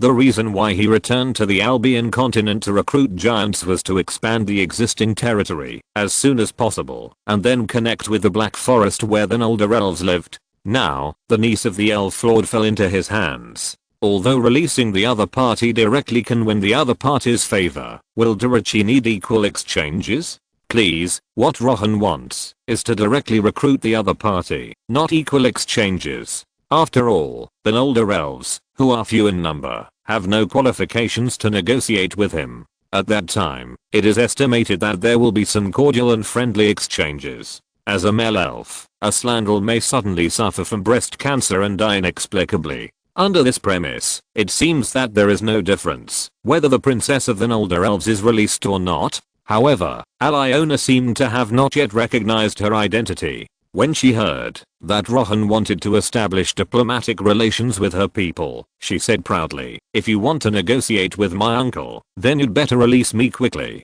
Maybe I can say a few good words for you at that time." Rohan directly ignored this self-indulgent female elf, and then said to Dario, who was waiting beside him, "Prepare to assemble the army. In 3 days, we will set out to attack the castle of Almera and expand our territory first." "Yes, sir, I will notify the army to be ready tonight, and let the nearby villages prepare to transport food." After receiving the order, Dario left the castle. He has been the governor for almost a year, and he is quite familiar with the local logistics support. Watching Dario's receding figure, Rohan turned his gaze to the system panel, ready to see how powerful the elven longsword known as a Sword of Conquest was. Blue emerald rune sword, a silver longsword forged from ancient elven magic enchantments. The inlaid blue gems can provide the ability to penetrate enchanted armor. Passive skill, armor break. The armor strength of the person hit is -30, lasting 30 seconds. Allows magic attacks. Provides characteristics, dualer, elegant. It's so elegant. After summoning this rune sword from the system space, Rohan gently stroked the blue emerald and laid on it with his fingers, and a smile appeared at the corner of his mouth. To be honest, the quality of this sword is quite good, even better than the top grade silver sword he is using now. It seems that in the next period of time, we still need to continue to expand externally. After all, with the artifact mission in hand, and hundreds of giants and war hydras to help, Rohan's enthusiasm for external expansion is naturally quite sufficient. This wave is like a mountain of pressure. The advantage is mine. Hey, that's my sword. Seeing Rohan put the long sword that originally belonged to her into her waist, Ariana was angry and anxious, but she had no way to resist because of the collar on her neck. Hearing Ariana shout, Rohan glanced at him, and then threw the rope directly to Rasadilan, who had not left yet, and said, "This girl has no consciousness of being a maid at all. You go and take her to the head maid in the castle and train her well." "Oh, okay, sir." Rasadilan immediately got what Rohan meant, and a hint of indescribable smirk appeared on her face. Rasadilan had no good feelings for the princess, who was thinking about killing him at this moment. After all, he himself was not a good person. When thinking about the princess who was once high and mighty being trained, and finally becoming an ordinary bed-warming maid, Rasadilan's mind was now full of indescribable filth. Yo ho ho, the more I think about it, the more excited I am. Let's go, princess. You will definitely look forward to seeing your new friend. Asterisk asterisk asterisk. Aliona had obviously guessed what she would face next, but the collar on her neck was like the back of fate, and was easily grasped by Rasadilan. Rohan looked at the two older elves who were noisy and far away, and nodded with satisfaction. It seemed that he would soon have a warm bed girl. 1 week later, Almera Castle. In order to deal with the large number of Green Forest bandits and older elves in the Black Forest, Almera Castle was built on the outskirts of the Black Forest to provide shelter for those innocent people who were being hunted. Countless caravans and farmers returning to their hometowns have come to Almera Castle for refuge, which has also driven the development and importance of this castle. After all, even in Britannia, in the Warhammer world, there are few castles that can retain 2,000 standing soldiers and a knight group. On the 12-meter high wall, hundreds of Imperial heavy crossbowmen are on full alert, ready for battle at any time. The scouts they sent out have not returned for 2 consecutive days. In addition, some hostile knights wearing white robes with black crosses have appeared recently. These are undoubtedly signals of war. Inside the castle, an Imperial general was standing on the top, overlooking the densely packed fire pots and thunderstones on the city wall, and said to the scholar beside him with a smile, "I heard that the reason why Dillingang fell was because of the sneak attack by the elves and a giant lizard with 5 heads, right? General, I still advise you to be more careful. After all, according to the news brought by those merchants, that terrible monster snake can spit flames and eat human flesh." Seeing that the general seemed to be confident, the scholar advised nervously. Seeing the scholar so scared, the general waved his hand confidently, pointed at the soldiers below and replied, "This castle is impregnable, plus the supplies and ammunition I prepared. Even the most elite Salian legion will find it difficult to break through, let alone the elves with only a few thousand people. Once, he resisted the attack of an older legion, Alderian family, with only a 500-man garrison. Although it was because the other party took the initiative to withdraw. This also made him very disdainful of those elves, thinking that the pointy-eared record was exaggerated. Come on, elves, I can't wait. Chapter 139, Stoneslinger. The bachelor had obviously heard about the general's exaggerated achievements, but he couldn't say anything. After all, he was his immediate superior. If what he said upset him, it was not impossible that he would be asked to guard the city gate in a rage. Thinking of this, the bachelor looked at the mysteriously confident general, sighed, and prepared to leave, returning to his room to pack his luggage. He didn't really believe that this city could withstand the siege of thousands of elves. After all, who would feel sorry for him if he was skinned by those elves? Woo woo woo. Just as the scholar was about to leave the castle, a deafening horn sounded suddenly from a distance, and then the general behind him shouted excitedly, "Aha! Those pointy ears are finally here. I want to show them what human will is." Hearing the general's voice like a cock being lifted up, the scholar looked out of the castle curiously, and then couldn't help but said in horror, "Impossible.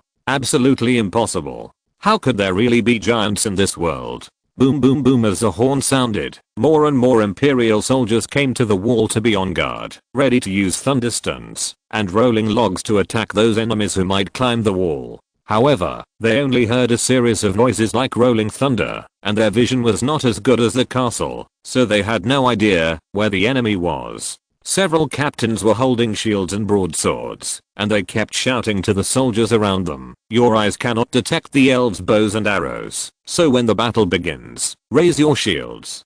Captain, look over there. What's wrong?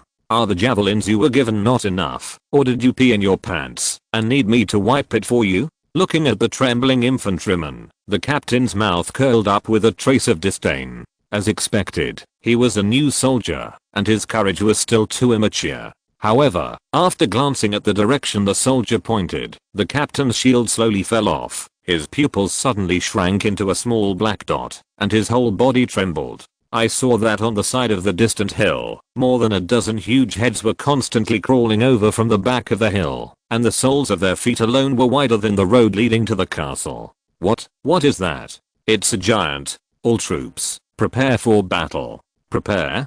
Prepare for what?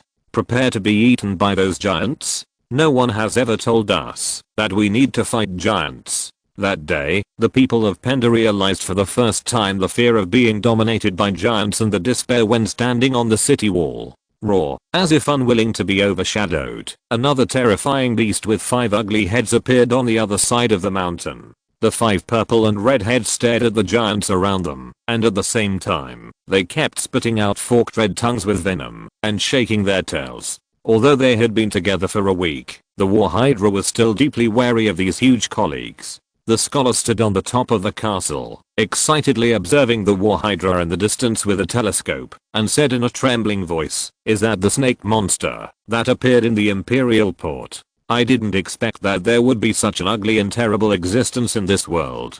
Humph, they are just some brainless beasts. When the reinforcement from the Empire arrive, they will be crushed into powder."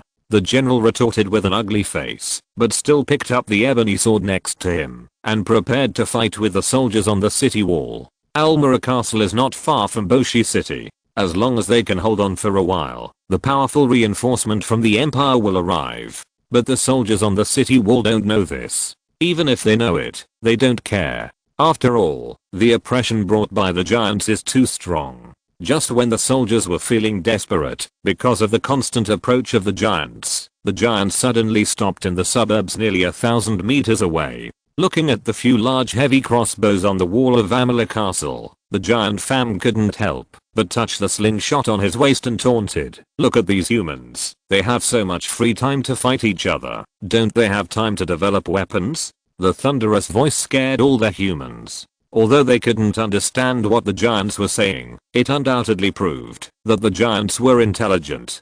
Damn, where did these giants come from? The general who had already come to the wall couldn't help but curse. He planned to put the giants into range and then concentrate fire, but the giants stopped directly outside the range. And through the telescope, He had seen the slingshot on Fam's waist and the boulders held by the giants. There is no doubt that they will also attack from a distance. Sure enough, as the giants took out huge ropes from their waists, several soldiers who came from fishing and hunting shouted in fear, "Slingshot! Everyone, get down!" As soon as the voice fell, more than a dozen giants standing in the front row began to shake the ropes in their hands, swinging like cowboys. "Try this. I'm going to smash their castle into pieces.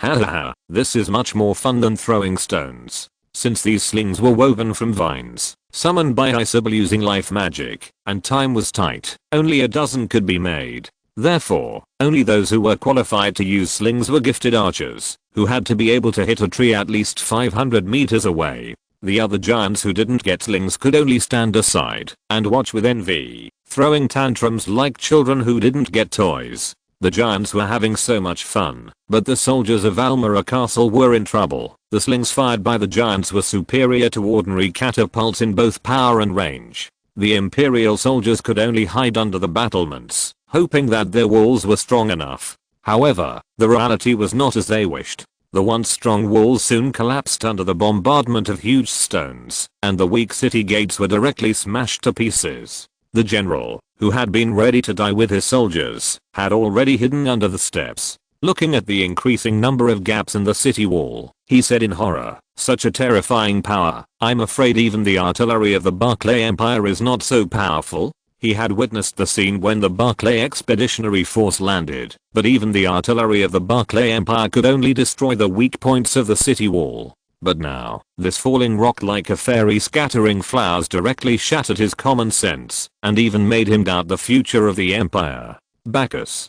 Can our Empire really deal with such a terrible enemy? Chapter 140 Preparing for an ambush. The bombing lasted for half an hour, and the giants finally fired all the boulders they carried, sighing with regret. At this time, the main force of Durachi finally arrived. More than 3,000 elite elf warriors and nearly 10,000 pen servants were enough to turn this almost ruined city into scorched earth. Rohan rode on the heavily armored carrot, looking at the Almera castle that had almost lost all its walls, and smiled to Ange beside him. "I told you that the effect of the slingshot is still much stronger than the slingshot, but you still don't believe it. I'm impressed, my lord. I really didn't expect that this weak weapon that only appears in the hands of ratmen can have such great power." Ange looked at the devastated castle with some surprise. The last time he saw a slingshot was in a battle with ratmen. Those small stones fired by the humble slave rats were not enough to threaten the heavy armor of the elves, and they could be easily blocked with a shield.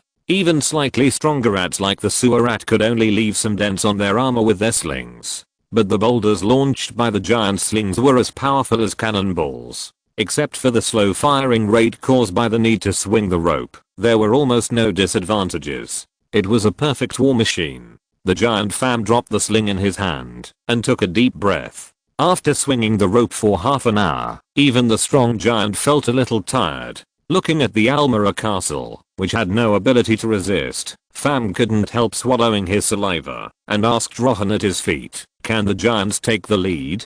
After throwing stones for so long, everyone must be hungry." "Okay, eat quickly after you enter the city. We need to be on guard against the reinforcement of the Bacchus Empire that may arrive. You will come to reinforce then. Don't worry, we will use the rubble of the city wall as ammunition supplies, and will be able to support you soon." Looking at the Imperial soldiers crawling out of the ruins through the telescope, Rohan took back the telescope and led the team away from Almera Castle.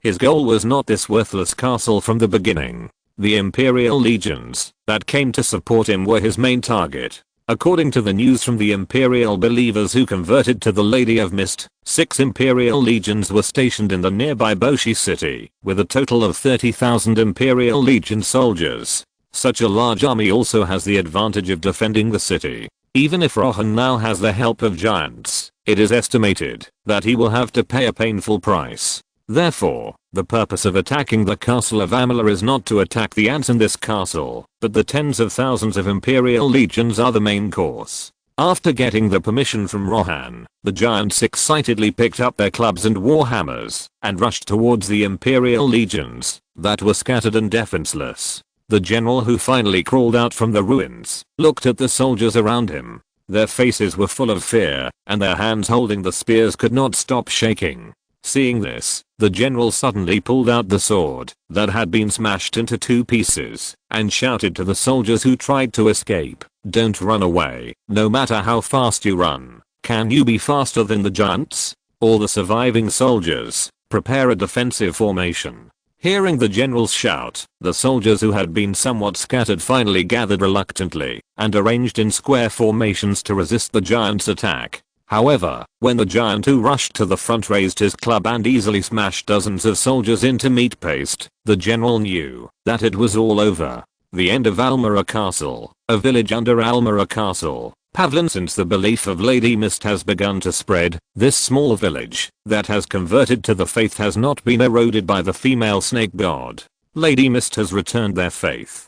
Compared with other villages, where poisonous snakes are rampant, local villagers can still catch plump fresh fish and grow vegetables and fruits in the fields. This makes the villagers fanatically believe in Lady Mist and even build a shrine belonging to Lady Mist in such a difficult environment. Even some veterans who are tired of war have come to this village and formed a militia to protect this moment of peace in this troubled world. However, all this is a naked betrayal to the conservative church of the Bacchus Empire. The empire gave you land and granted you the right to survive in troubled times, but you actually built a pagan shrine on the land of the empire. This is betrayal. What? You even formed a private army? This is treason. Run. The empire's army is coming.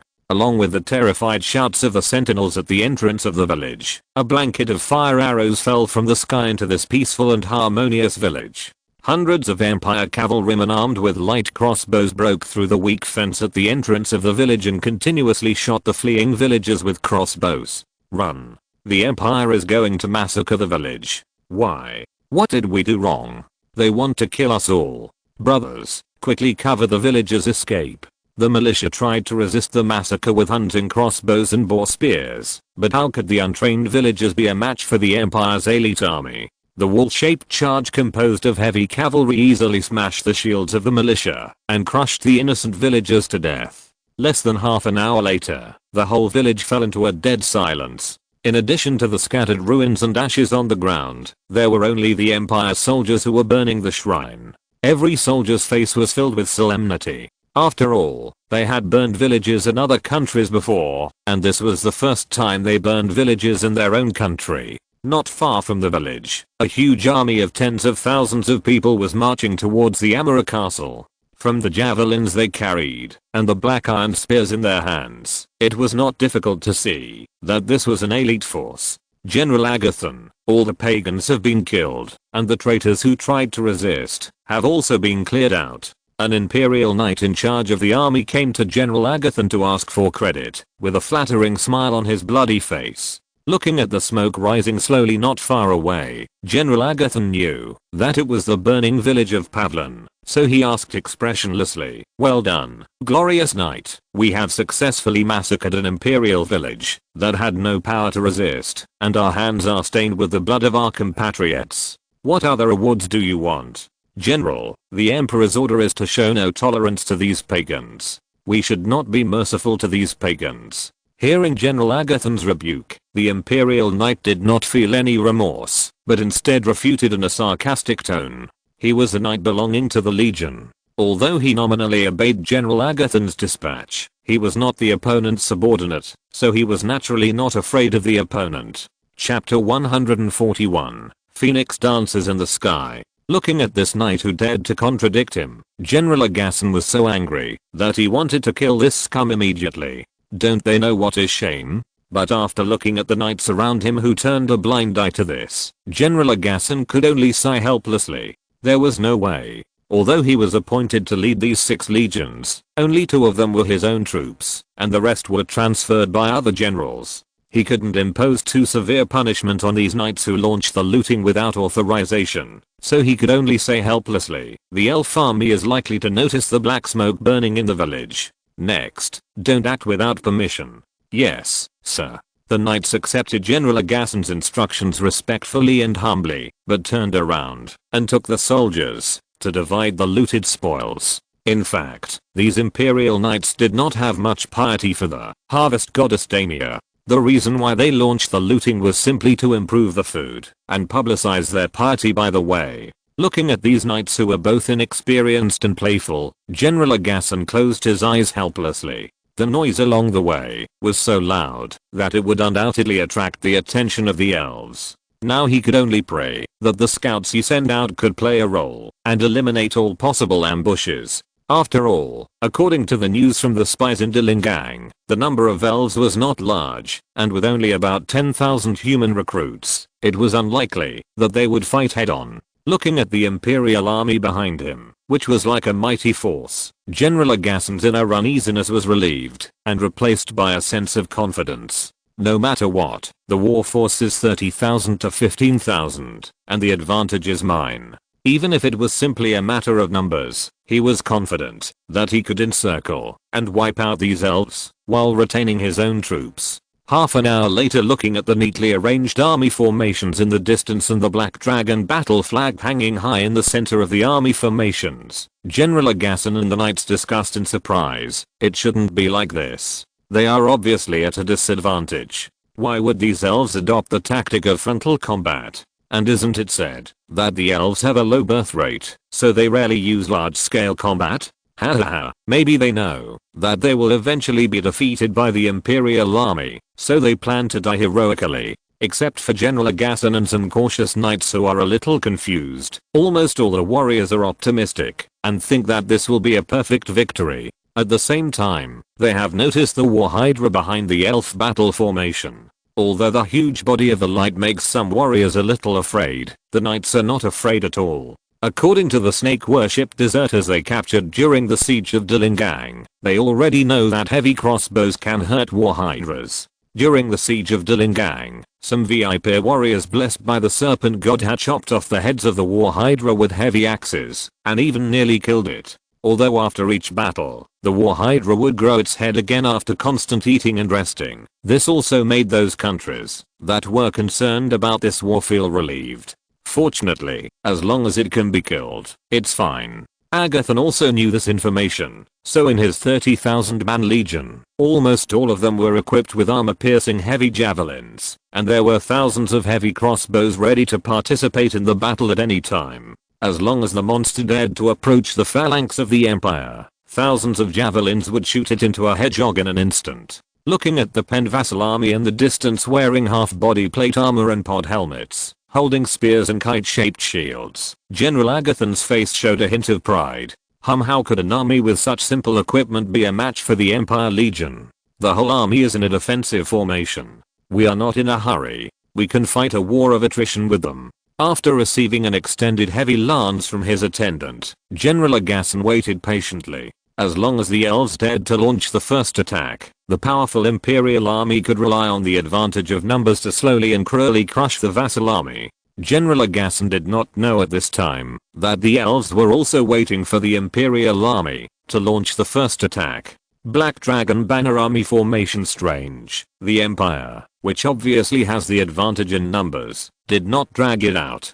I deliberately showed weakness to tempt them. On horseback, Rohan held Harry Potter's magic wand and looked helplessly at the Imperial army in the distance that was forming a defensive formation. As a colonist spanning 3 worlds, how could Rohan let his men use such a simple half-body armor? The first batch of 3,000 full-body plate armors forged in an expedited manner from the Albion continent has been ready. Although the quality is not as good as the plate armor of Penda, it is good that the quantity is large and sufficient. It will not take long for Rohan to arm all the existing Penda vassal army. In order to paralyze the commander of the Empire, he specially equipped the vassal army with relatively simple half-body armor to lure the Empire to launch the attack first. At the same time, the giants were waiting behind the hills several kilometers away. As long as Rohan released magic, they would start preparing slings. But the Empire did not take the initiative to attack, which made Rohan feel a little disappointed.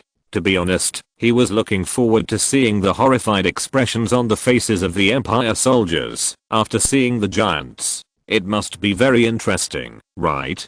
But since the plan could not be implemented, he might as well start plan B. 10,000 flames are burning. Come out. Phoenix. Rohan raised the staff in his hand high, and after opening the God's favored one, a series of majestic blue divine powers burst out from his body.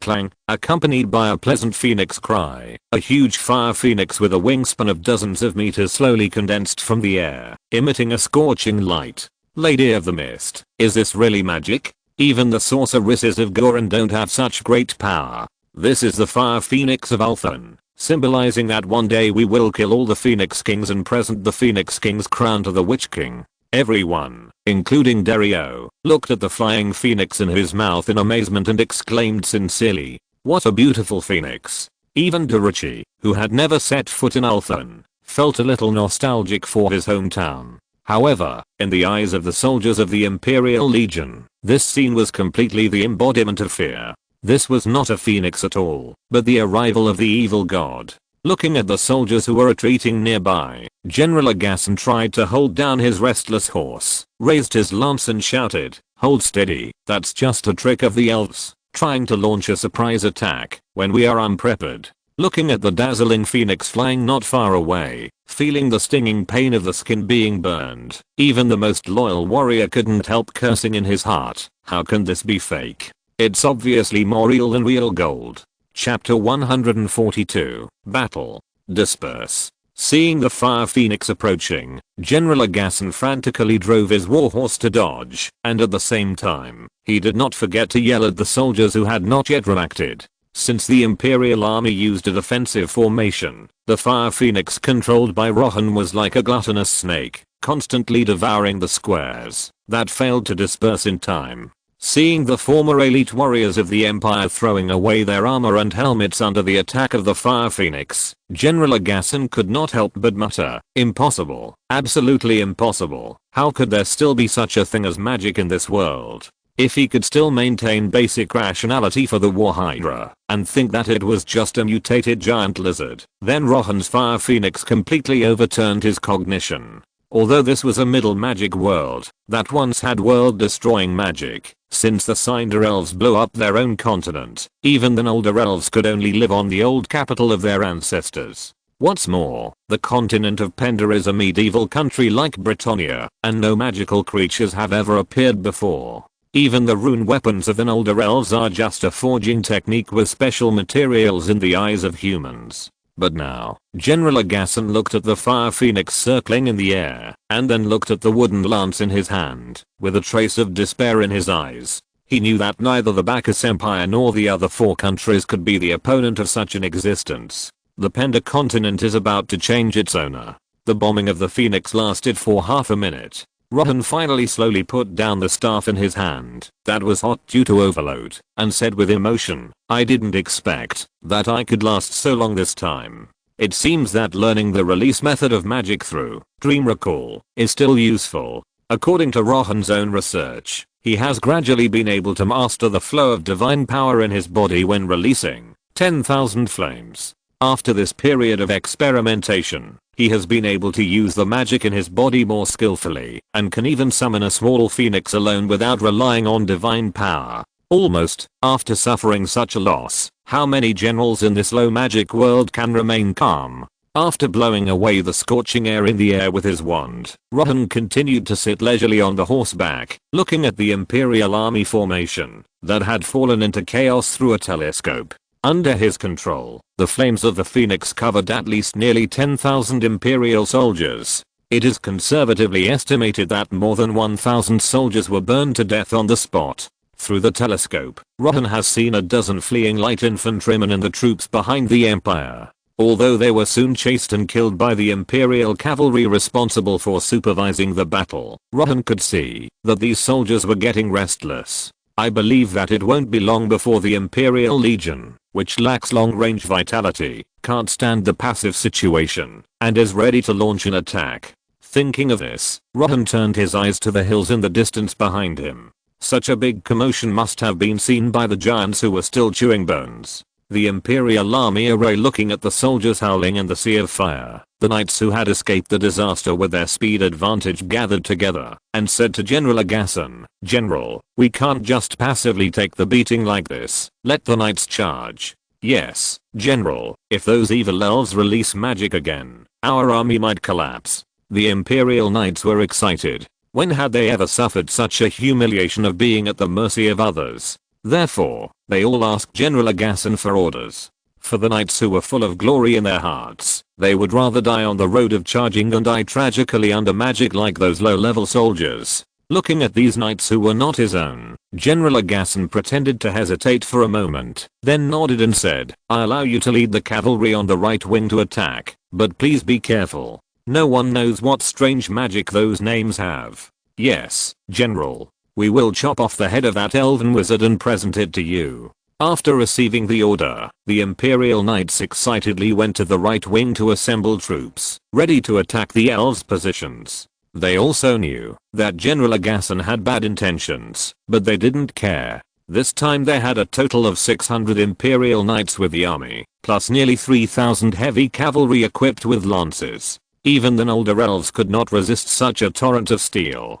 Cavalry regiment, attack. With the roar of the leading knight, thousands of war horses roared at the same time, and the earth-shaking sound of horse hooves instantly stabilized the army's originally somewhat shaken morale. The Empire's iron cavalry will definitely be able to flatten those hateful pointy ears. Looking at the heavy cavalry regiment rushing out from the right wing, General Agasson looked at the infantry who had finished forming up again, and ordered the flag bearer beside him, "Let the infantry march in formation. After the cavalry breaks through the elves' defense line, we will cooperate with them to complete the division and encirclement of the elves." Agasson was still very confident about the 4,000 heavy cavalry on the right wing. You have to know that this is a quarter of the heavy cavalry force of the Bacchus Empire, and its charge is powerful enough to destroy the world. Even if you look at the entire Penda continent, only the Lion Knights of the Fierce Lion Realm can compete with the cavalry of their empire. The only thing to pay attention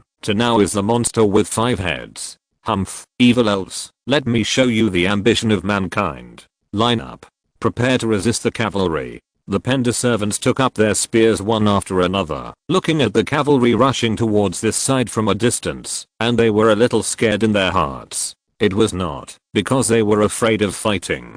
After all, 4,000 heavy cavalrymen were rushing towards them like a tidal wave. Even the most elite warriors would inevitably be a little scared.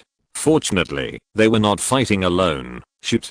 Countless crossbow arrows with blue light fell from the sky, falling into the ranks of the Imperial cavalry like stars in the sky, instantly shooting dozens of cavalrymen on the spot. At the same time, thousands of elven warriors wearing silver armor also joined the ranks of the vassal army, fighting side by side with them with long spears emitting faint light. After years of accumulation by Rohan, 1,200 silver mist guards have been gathered under his black dragon, enough to chop these impudent Imperial cavalry into minced meat. Raw. Looking at the Imperial cavalrymen in a tight diamond formation, the war hydra was not to be outdone, and its 5 heads began to spew out terrifying hot flames. The flames instantly engulfed the heavy cavalrymen who could not turn around. Before the Imperial cavalrymen even had time to scream, they were turned into teppanyaki through the plate armor. Before the two sides engaged in battle, the Imperial cavalry regiment suffered hundreds of casualties, but they also successfully closed the distance and arrived in front of the elves' army. General Agasson, who was far away, saw this scene and raised his mouth slightly. He didn't believe that the elves could withstand the charge of the heavy cavalry. Close combat will be in our favor. If you're listening to this novel on a channel other than Fanfic World, it means they downloaded and uploaded it without effort. We cordially invite you to visit our channel, Mundo Fanfic Novelos. There you'll find the original version of this story and you can explore many other novels of various genres. We're waiting for you to immerse yourself in a world of incredible novels. Chapter 143, Escape. Looking at the Imperial Knights who were about to charge into his own army, Rohan frowned slightly and prepared to release divine praise to heal the wounded. It seems that I will need to recruit some cavalry troops in the future. This natural suppression of infantry is really not comparable to that of giants. Since Grand Town lacks stables, Rohan arranged the only team of dark riders under his command in the Grand Town garrison. These light cavalry riding dark horses and holding spears can exert good combat effectiveness against light infantry and archers, but they are still unable to charge head on.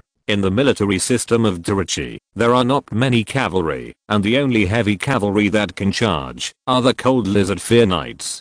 But reality is not a game. Because the Cold Lizards reject the breath of elves, if you want to control the Cold Lizards, you need to let the rider soak in the Cold Lizard's venom for a long time. Because the Cold Lizard's venom is severely corrosive to the skin, the riders must spend a lot of money to treat the skin, which also excludes those riders who can't pay. Those who can become Cold Lizard Knights must be members of powerful families, but with Rohan's current financial resources and the size of Grantown, maybe they are not as rich as those Cold Lizard Knights. Forget it, let's use those cheap and good Teutonic Knights. At least we don't have to worry about paying them, right? Looking at the nearly 100 Teutonic Knights holding heavy lances in the back, Rohan couldn't help but sigh and turned his eyes to the front line, where they were engaged in battle. With the bonus of resist all charges, the Silver Mist Guards, who are born anti-great masters, can directly split the charging Imperial Knights and their horses in half. The Pendivassal army was not to be outdone, constantly using spears to stop those horses and counterattack with the Silver Mist Guards' halberds. Although the Imperial cavalry can also cause some damage with lance charges, because Rohan's divine praise is constantly healing the wounded, it makes the infantry engaged in melee more and more energetic. Looking at the cavalrymen who were constantly falling in front of him, the knight in charge of the second wave of the charge looked at the war hydras on the left wing of Rohan's army and ordered decisively, attack the right wing. As a temporary cavalry commander, he was still able to barely judge the current situation. The cavalrymen who charged head on in the first wave seemed to be hopeless, and there was no need for him to bring people to help. The war hydras on the left wing looked scary, and they were not something they could deal with. On the right wing, the leader was only an elf wizard who looked like a pretty boy, plus a few hundred pagan knights. No matter how you look at it, they are no match for these Imperial Knights.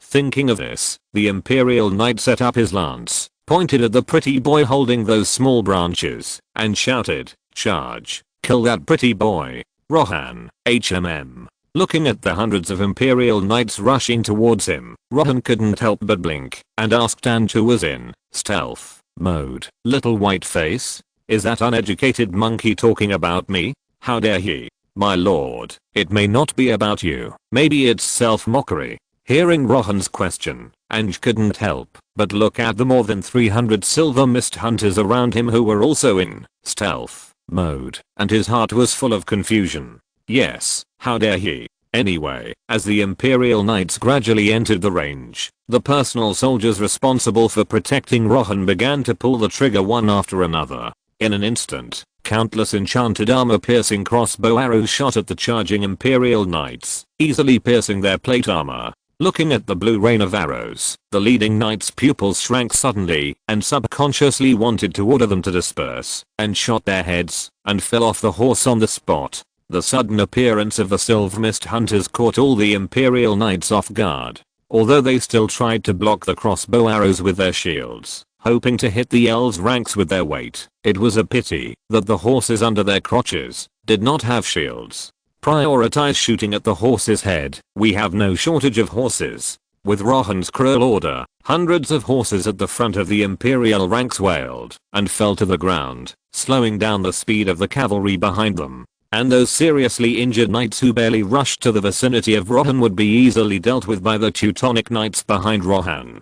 The army formation formed by Durachi was like an efficient meat grinder, constantly turning these approaching Imperial Knights into meat paste. General Agathon, who was far away, looked at the Imperial Knights who kept falling, and shouted to the messengers around him angrily and anxiously, "Go at full speed, and make sure to fish out the Imperial Knights." He thought about weakening the strength of the non-direct troops, but it didn't mean that he could watch the cavalry regiment being completely annihilated. If a quarter of the Imperial cavalry was buried in his hands, even if he could win this war, he would probably be severely reprimanded by the Emperor. After receiving the order, the surrounding infantrymen hurriedly began to trot, rushing towards the front line hundreds of meters away, trying to rescue the poor cavalrymen. But before they had run for a while, the soldiers slowly stopped and stared blankly at the mountainside in the distance. I saw dozens of giants waving slings, jumping on the hillside like dancing the Gangnam Style horse dance. Even the Imperial Knights who were originally charging stopped blankly, staring blankly at the boulders flying towards them in the distance. Fam had a hideous smile on his face, and the other giants also roared, revealing their bloody teeth. They had swallowed all the remaining humans in Amalek Castle alive, leaving no skin or bones. And now, they were full, and didn't mind doing some after-meal activities. Boom. More than a dozen boulders several meters in size flew directly into the charging cavalry formation, killing dozens of cavalrymen, and causing damage to the Imperial infantry not far away. No one knew where these giants came from, and no one knew how to deal with these giants with slings. These poor Imperial infantrymen were smashed to pieces by these boulders before they could even enter the range of the javelins. Brothers without slings, hurry up and help. Those with slings, change to small stones. Looking at the dense phalanx of Imperial infantry, Fam ordered the giants with sledgehammers to attack, while putting several half-meter sized stones into the slings. The nearby giants followed suit, and then threw the stones at the distant Imperial army. At this time, the Imperial infantrymen were like the end of the world, and even General Agathon stopped moving forward. There were huge stones flying towards them in the distance, and when they got closer, there were dozens of armored giants with big sticks rushing towards them. How to fight? Finally, an Imperial soldier standing in the front row looked at the giant rushing towards him, and could no longer hold back his fear. He dropped his weapon and shouted, "If you want to fight, fight on yourselves. Run away." Chapter 144. The Retreat of the Empire. The fleeing soldiers seemed to have triggered a chain reaction, instantly causing the already shaken morale to collapse further.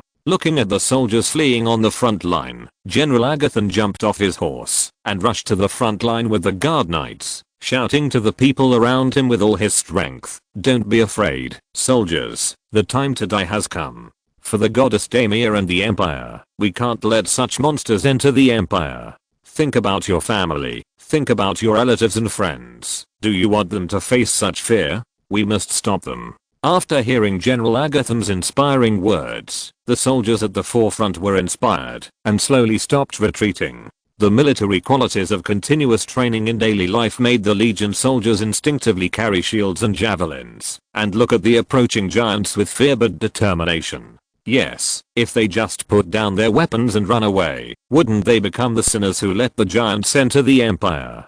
Seeing the soldiers who were inspired again, General Agathon breathed a sigh of relief, and then ordered the crossbowmen at the back of the battle formation, "Shoot arrows, cover those giants with all your strength." The remaining cavalry regiment had already evacuated the battlefield due to heavy casualties, so the crossbowmen at the back row could vent their firepower without any worries. Unfortunately, sometimes futile persistence and efforts are not enough to break the current situation. A blue magic shield suddenly appeared in the air, directly blocking the giants and intercepting the crossbow arrows shot by the Imperial crossbowmen. At some point, Rohan had already taken the small branch and rode a carrot to the front of the battle formation alone, looking at the Bacchus Empire people who tried to resist and mocked, "Your gods are weak and have long become part of the Lady of the Mist, and we have the advantage. Do you feel desperate?" Looking at these trembling Imperial soldiers, Rohan couldn't help but slightly raise the corners of his mouth.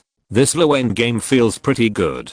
The Imperial soldiers looked at Rohan, who was glowing with a faint blue light, in horror. The pressure brought by the living saint was like a god to these mortals. What frightened them even more was that Rohan was followed by 600 fully armed Teutonic knights. The 3-meter-long heavy lances flashed cold light under the sunlight, and the war horses covered with heavy plate armor were the iron-blooded horses that the Shadow Legion once regarded as treasures. At the same time, the giants also rushed to the front line. The smell of blood in the air made them particularly excited. They swung their sledgehammers wildly and shouted, "I will smash you into meat patties." Under the horrified eyes of the Imperial soldiers, the nearly 6-meter-long super large iron hammer swept across the entire square formation, instantly knocking dozens of soldiers away. Many soldiers tried to stab the giants' calves and soles with spears. Although several giants were stabbed because of carelessness, such minor injuries were not serious at all.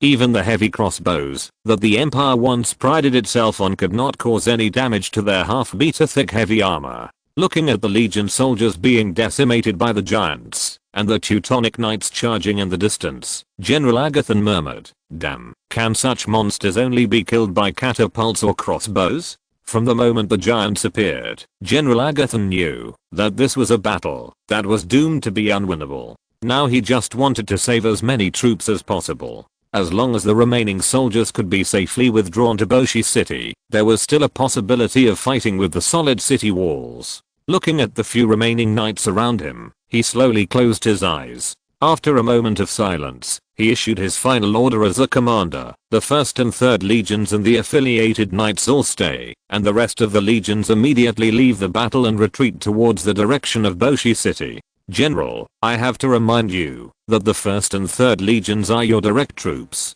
After hearing the order, an attendant who was responsible for guarding General Agathon ignored the angry eyes of the knights of other legions around him, and forced to interrupt and said, "Our legion has not suffered too much damage. I suggest that the other legions, that have been severely damaged, provide cover and let the 1st and 3rd legions evacuate. Now is the time to engage in court fighting. We are facing the great enemy of mankind. If we don't unite together, there is no chance of winning at all." Looking at those young and familiar faces, General Agathon closed his eyes painfully. These are the children he watched grow up. But he also knew that he had to buy time for the evacuated legions now. Only in this way could he resist the attack of the elves. Retreat. Retreat. After receiving the order, the legion soldiers, who were already in extreme fear, began to evacuate one after another, throwing away their armor and weapons like the remnants of a defeated army. If there were not 2 legions still holding the front line, I'm afraid that this retreat would have turned into a rout. Hold the front line, and never let those giants break through the defense line. We must stop them even if we die. The soldiers of the 1st and 3rd legions were also furious. Although they also wanted to retreat, General Agathon, who was not far away, was staying behind to cover their retreat. What reason did they have to leave? Looking at the Imperial soldiers who were evacuating the battlefield, General Agathon pointed his lance at Rohan and shouted to the few dozen knights left around him, "Follow me and hold them back." He saw clearly that Rohan did not have many mobile forces under his command that could be used for pursuit, only 600 human knights who were always guarding him. Therefore, as long as he could lead his men to hold back those knights, he could buy time for the evacuating infantry. Diamond formation, attack. With the roar of General Agathon, the remaining Imperial knights roared and rushed towards the Teutonic knights in the distance. Looking at the Imperial knights who were rushing over, the Teutonic knights also raised their lances. Aaron came to Rohan and advised, "My lord, it's not safe here. Please move first. Have you figured out that the current situation is that you are more dangerous than me?" Rohan looked at the Imperial cavalry rushing over from a distance in silence. Such a dense formation can be easily solved with just one soul quenching. It's a pity that after using a 10,000 flames and a magic shield, he now has insufficient magic power to use this long-range spell, but he is not afraid even in close combat. After all, he is also a dreadlord, and it is still very easy to deal with human knights like this who have not received blessings. Looking at the Imperial knights who were charging, Rohan put his staff back into the system space, snatched the lance from Aaron's hand and said, "To be honest, I'm better at fighting on foot than on horseback, but I don't mind trying something new." Chapter 145 Panic in Boshi City. General Agathon died very uncomfortably. It was not because Rohan tortured him inhumanely. After all, he was not a devil and had no interest in torturing a 50-year-old uncle. It was just that before he died, he killed all the Imperial soldiers who resisted stubbornly in front of him, and ordered the knights to chase the deserters. Looking at the Imperial fleeing soldiers who kept falling like wheat under the pursuit of the knights, Rohan shook his head with some dissatisfaction. It turns out that heavy cavalry is not suitable for chasing and fleeing. Maybe I should find an opportunity to raise some dogs or harpies.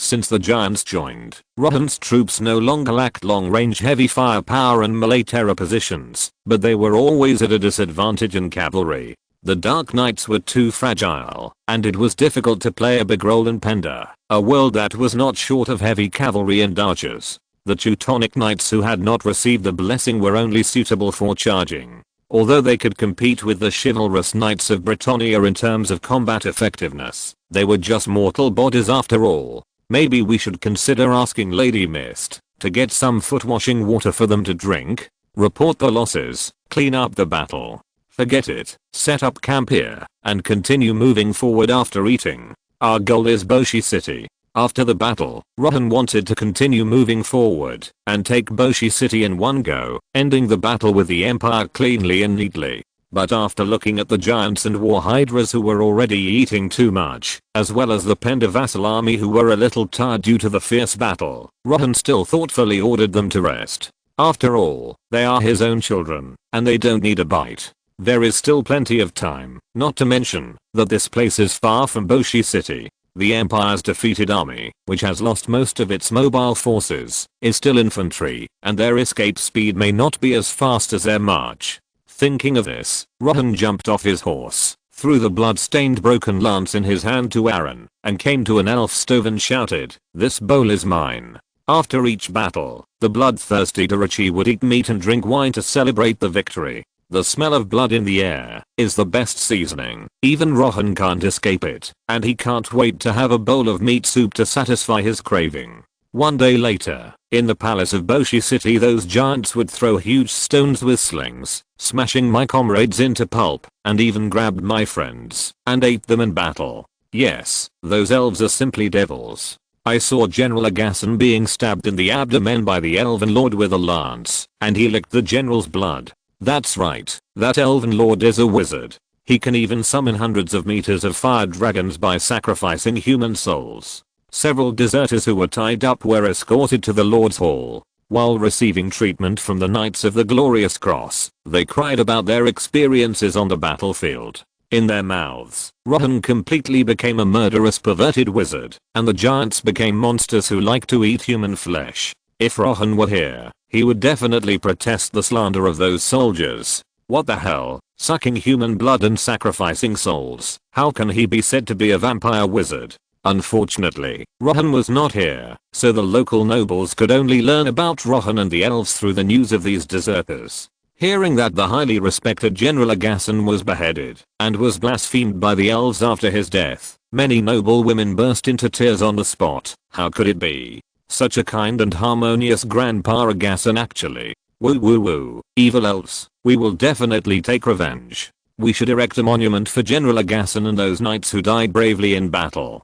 The Empire cannot forget their dedication. Compared with those crying female nobles, the faces of the Imperial generals were also full of sorrow and solemnity. They did not completely believe the words of those deserters. After all, these deserters might exaggerate the enemy's combat power in order to cover up their defeat. But if hundreds of deserters continued to speak in unison, then something was completely wrong. As the governor of Boshi City, Justice Round at this time, although he was reluctant to believe the deserters' battle reports, there was no other way now. Giants that are more than 10 meters tall. General Bina, can the crossbows on our city walls hit giants 1,000 meters away? I'm afraid not, Governor. I think only the artillery from the Barclay Empire can kill those giants. As soon as the words fell, some nobles began to shout, "Then what are we dawdling about? We should hurry up to arrange the city defense." That's right, as long as we get rid of those hateful giants, the Empire's cavalry can easily break through the elves' defenses. Hearing that there was a way to deal with the giants, the nobles on the side became excited and were ready to compete with the giants. However, General Bina only glanced at these nobles with disdain and then reported to Justice seriously, since the loss of Imperial Port, Barclay's merchant ships can only trade through the Imperial capital Seoul City. Although the Empire did purchase hundreds of cannons and thousands of muskets, they are basically all stored in the armory of Seoul City. In addition, there are stragglers of the snake cult on the road, so it may take some time. Justice covered his head with a headache. The transportation of gunpowder weapons is complicated and requires a lot of time for preliminary preparation. What they lack most now is time. It seems that the artillery cannot be relied on for the time being, but what good way to fight against the giants in a short time. For a while, everyone, including Governor Justice, fell silent, looking for ways to defeat the enemy in their hearts. Long halberds and crossbows? General Agassan's defeat has warned them that they cannot defeat those elves and giants by ordinary means. Use magic to defeat magic? Goddess Damia has not responded to the call of believers for a long time. According to the deserters, it seems that Goddess Damia has been defeated and disappeared by the main god of the elves. Looking at the helpless nobles around him, Governor Justice sighed helplessly, slowly sat down on the chair, and recalled the past. Decades ago, some imperial scholars who studied the older elves tried to reproduce and master the legendary elven magic, and even achieved some success. However, with the rise of demons and heretics all over the world, the former emperor directly killed all these scholars who studied magic and burned their books. In order to prevent the invasion of heretics, the former emperor did not even allow overseas explorers to go to the legendary old road of the elves. Those who violated the order would be killed. Thinking of this, Justice opened his eyes, glanced at the world map not far away, and looked at a broken continent at the edge of the world and sighed. Maybe, if those explorers could persist at that time, maybe there would be another ending.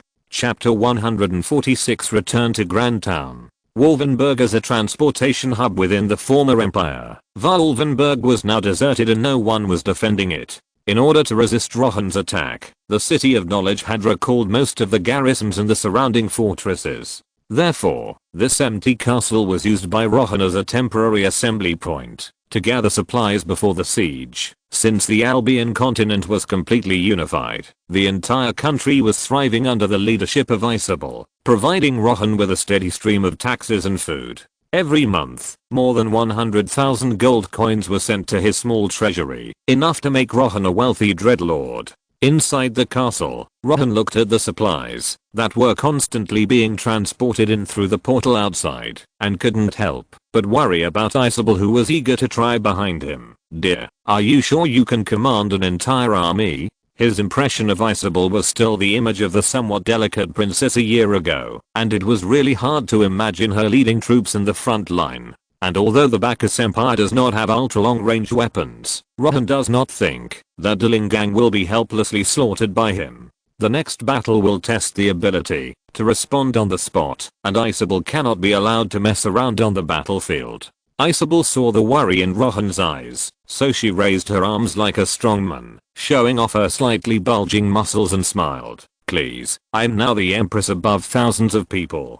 During the time you were away, I have been personally commanding the battle. Okay, then I will give you the command of the long-range troops, so don't mess around with me." Okay, looking at Isabel, who threw herself into his arms, Rohan touched her little head helplessly and agreed to her request. It's not that he really let the other party mess around, but because when he fought with the kingdom of Carantis, which had giants, Isabel's performance was indeed remarkable, and quite like a commander. After all, Rohan's personal guards did not listen to Isabel's orders at all at that time, and she could only rely on the local forces of the kingdom of Clo to fight against the giants. Even so, she was still able to fight Roderick on equal terms, which showed that Isabel was really talented in leading troops in battle, while Roderick was really a wimp. In that case, he would just spend a few days to go back to Grand Town to recruit soldiers and take a look at the situation of the battle in Nagaroth. Throwing Isabel onto the bed, Rohan pounced on her and said with a chuckle, "Then I'll leave it to you."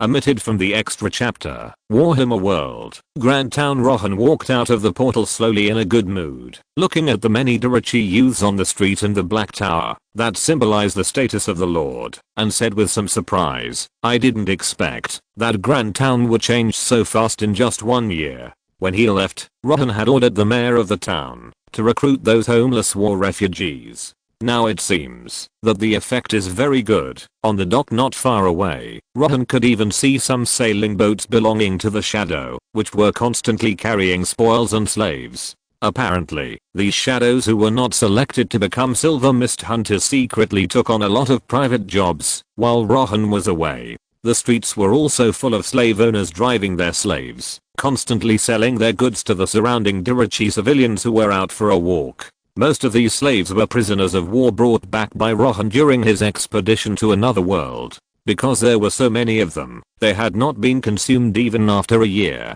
looking at the people coming and going on the streets, and the Durachi residents who were constantly purchasing New Year's goods for their families. Rohan showed a satisfied smile on his face. These are all sources of soldiers. Just as Rohan was constantly looking at the prosperous and developing Grand Town, a dark rider on patrol noticed his somewhat unfamiliar face, so he stepped forward and asked, "You are Lord Rohan? It's been a long time since we last met. Everyone thought you had an accident." "Indeed, there was a small accident, but I haven't been back for only a year." "Did something happen?" "I don't know the details, but a few months ago, a group of Nagaran blackguards came to find you. After learning that you were not there, they left a letter and left." After listening to the rider's report, Rohan hurriedly walked towards the direction of the Black Tower, thinking as he walked, what could the Witch King want to find him for?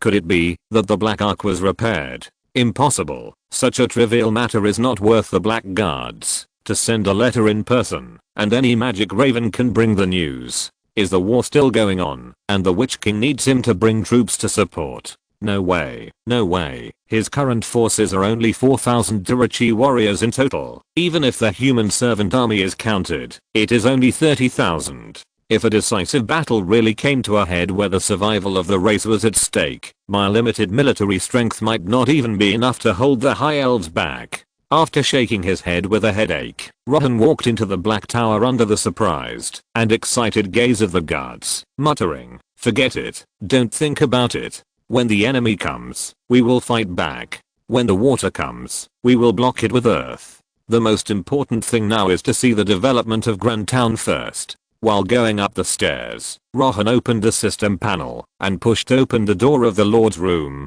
preparing to deal with some development issues. Grand Town, a level 3 town population. 8627 taxes.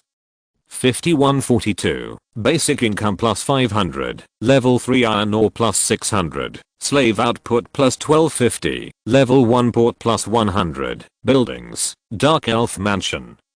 Plunder Hall, recruitable, Black Ark Pirates, Slaughter Sisters, Reaper Crossbows, Desperado Den, Mist Altar, Corrosion, -5, Mastery, +3, Garrison provided, Silver Mist Guards * 240, from a ruin to the current densely populated port town. It only took Rohan a few years to successfully manage this wasteland in the eyes of the nobles. After a year, the data on the system panel is gorgeous, and all developments are going according to plan. However, Rohan's face is full of sorrow, because he knows that the current development has reached the limit that Grand Town can bear.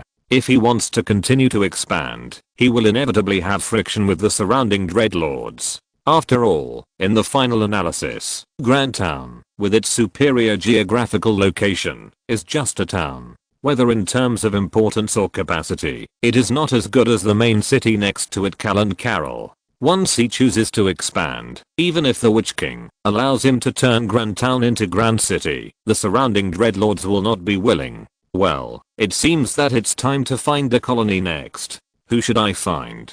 Chapter 147, Recruiting the Wizard King. After checking the Grand Town data on the system panel, Rohan fell into confusion about the future, not knowing what to do. Let's take a look at the letter from the Witch King first. I really don't know whether it will be a good thing or a bad thing. Looking at the dusty envelope on the table, Rohan couldn't help but sigh, and then tore open the envelope and read it. There was quite a lot of content in the letter, which roughly told that the Witch King had won a great victory against the Norscan monkeys in the north, and that they would not be threatened by the Norscans for at least a few months. The war situation seemed to be developing in a good direction, right? Everything was normal, but there was a big problem in the desolate fortress in the south. The ruthless Antimo had severely pitted Ashalion. Not only did she return to the ancient city of Quintex with the garrison originally stationed in the desolate fortress, she even forcibly took away some of the garrisons in Hagrid's Hall under the pretext of the Witch King's order.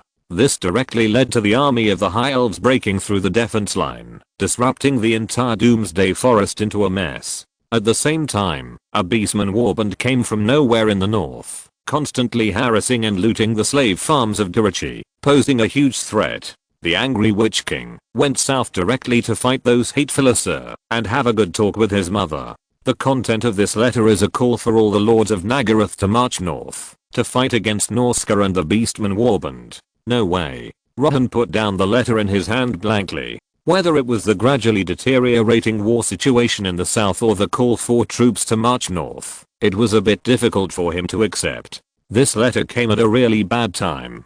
Now all his main forces are concentrated in the continent of Penda. The troops left in the Warhammer world, in addition to less than 2,000 grand town garrisons, are only some local small nobles. What's more troublesome is that there is magic on the envelope of the Witch King. Rohan just opened the envelope, so the Witch King must have received the news. If he does not respond to the Witch King's call for recruitment in the next few weeks, then the next time it will not be the Black Guards, but the Kane assassins. Thinking of this, Rohan flew directly to the bed, covered his head with a quilt and complained. Headache. Oh, what a headache. In order to complete the artifact mission, as soon as possible, the soldiers left in the world of Penda must not be withdrawn, and the army can only be selected from the Albion continent and the Warhammer world. However, the human servant army of Albion is too weak to be of great use. As for the giant army, although it is powerful, Rohan is going to the northern region, where chaos corrosion is serious.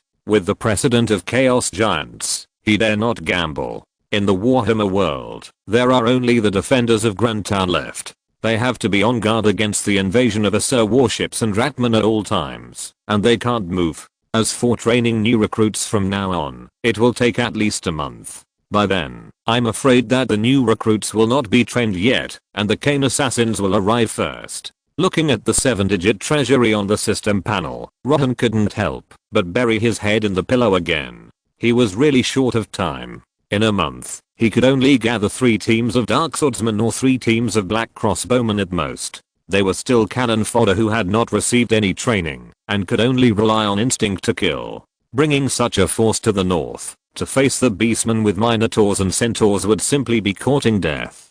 Or, simply open a few more portals to other worlds and forcibly control a kind of low magic creature, to serve as cannon fodder? Looking at the few magics on the system panel, Rohan's eyes slowly fell on Bloodlord Command, and a crazy idea suddenly burst out of his mind. Once this idea came up, it took root in Rohan's mind, and made him fall into thinking. Yes, anyway, the conscription order only said that I should go to reinforce, but it didn't say whether I needed to bring people or dogs. What if he encountered a group of giant wolves from another world? As long as he could use black magic to create runes to control them, wouldn't he be able to control them like giants? Moreover, such an army of beasts could just fill the gap in his pursued cavalry, which was like killing 2 birds with 1 stone. He had already studied the forging runes of Bloodlord Domination, and with his magic skills, he could definitely create such runes. The only problem was that, since he could only control creatures without magic, Rohan's choice suddenly shifted to the creatures in the low magic world. Moreover, this rune required the heart of the king recognized by all creatures of the tribe, which made Rohan unable to control those pure beasts who respected the strong. It needs to have a certain brain, and it needs to be a creature that cannot learn magic at all. When I think about it this way, it seems that there are not many creatures that can be chosen. After sighing that the goal was at least, Rohan could only get up from the bed helplessly, put on a light leather armor and 2 swords, and opened the portal again. What was different from the past was that this portal was a completely random portal to a new world. Looking at the portal in front of him with purple light, Rohan couldn't help swallowing his saliva, and then quietly walked into the portal. Unknown world, I said I would kill you with my own hands. In a dense primeval forest somewhere, a yellow-haired man with blue lightning all over his body was swearing his anger because he was about to kill his enemy. In front of him, a 2-meter tall purple giant was kneeling on the ground and trembling constantly. On his left hand was a pair of gloves inlaid with 6 colored gems, and on the giant's chest, a Viking battle axe that kept emitting lightning was constantly penetrating into his flesh. Looking at the purple giant's tormented appearance, the yellow-haired man showed a happy smile of revenge on his face, and then pressed his hand hard on the axe handle, and pushed it into the giant's body. At this moment, bursts of space rupture suddenly came from the open space not far away, and then Rohan appeared in the forest with 2 swords in hand. In the crack of time and space, he had already heard the sound of fighting. so he was ready for the battle. However, when he walked out of the portal, he was stunned by the scene in front of him. Something was wrong. This world was very wrong. Fuck, man. The foot that had already stepped out of the portal was instantly retracted. The desire to survive prompted Rohan to put the two swords back into the scabbard, then bowed and apologized. "Sorry, I'm leaving now." After apologizing 3 times, Rohan immediately returned to the Warhammer world, hurriedly closed the portal, and then hurriedly called Lady Mist to erase the traces of time travel together. What a joke. How could I run to that world, and at that time? Exclamation mark. In the primeval forest of the unknown world, the purple giant looked at the yellow-haired man who was attracted by Rohan's attention, weakly raised his left hand and whispered, You should be beheaded. Snap. Chapter 148 New World. Fuck, I'm still alive. After escaping from the portal, Rohan was so scared that he burst out with curse words from his previous life and kept calling out the name of Lady Mist. He didn't want to be turned into ashes by a snap of his fingers. After receiving the call from Zerlingtong, Rajlia, who came and looked at Rohan who was shaking like a frightened rabbit in the room, couldn't help but ask curiously, "So what did you see that scared you like this?" "It's terrible, dear lady. Can you imagine that a huge purple potato spirit can easily kill half of the creatures in the world by snapping its fingers?" After briefly reporting the terrible scene he saw to Lady Mist, Rohan stared at his hands, worried that he would turn into ashes all the time. After waiting for nearly 10 minutes, Rohan found that everything was normal and finally let go of his frightened heart. This was probably the closest he had ever been to death, right? Seeing that Rohan had returned to normal, Rajlia's consciousness landed in front of him lightly and comforted him gently. "Don't worry, my believer, no matter how terrifying and deep the fog is on your journey, I will guide you in the direction of progress. Thank you for your generosity, my lady." Rajlia's loving voice was like a clear stream, extinguishing the irritability and anxiety in Rohan's heart and making him regain his confidence. Yes, how could a mere purple potato spirit stop me from exploring the other world? Looking at Rohan who had regained his spirit, Rajlia nodded with satisfaction and then controlled her consciousness to return to the Temple of Iris. The battle with Lilith made her realize her lack of strength. In order to better protect her believers and resist chaos, she needed to continue to improve her strength. After seeing that the Mist Lady had left, Rohan took a deep breath and slowly opened a random portal again. Unlike before, this time Rohan added a little magic power with his own consciousness into the portal, trying to control the approximate direction of the portal. Please, I just want to find some intelligent creatures that can be used for pursuit and replenishment of the army. You must be helpful." Looking at the portal that was slowly opened again, Rohan picked up a serrated spear not far away and plunged into the portal again. Unknown world. The black desert covered the entire world, and there was a faint smell of burning in the air, accompanied by a few ashes on the ground, like a wasteland. Kerala. As the purple portal slowly tore through the space, Rohan once again stepped onto the soft land of the other world with his spear. Smelling the faint smell of burning in the air, Rohan looked at an obvious concrete ruin not far away and couldn't help sniffing and complaining. Is this the wasteland of a world where a nuclear war took place? How can there be the remains of modern human buildings?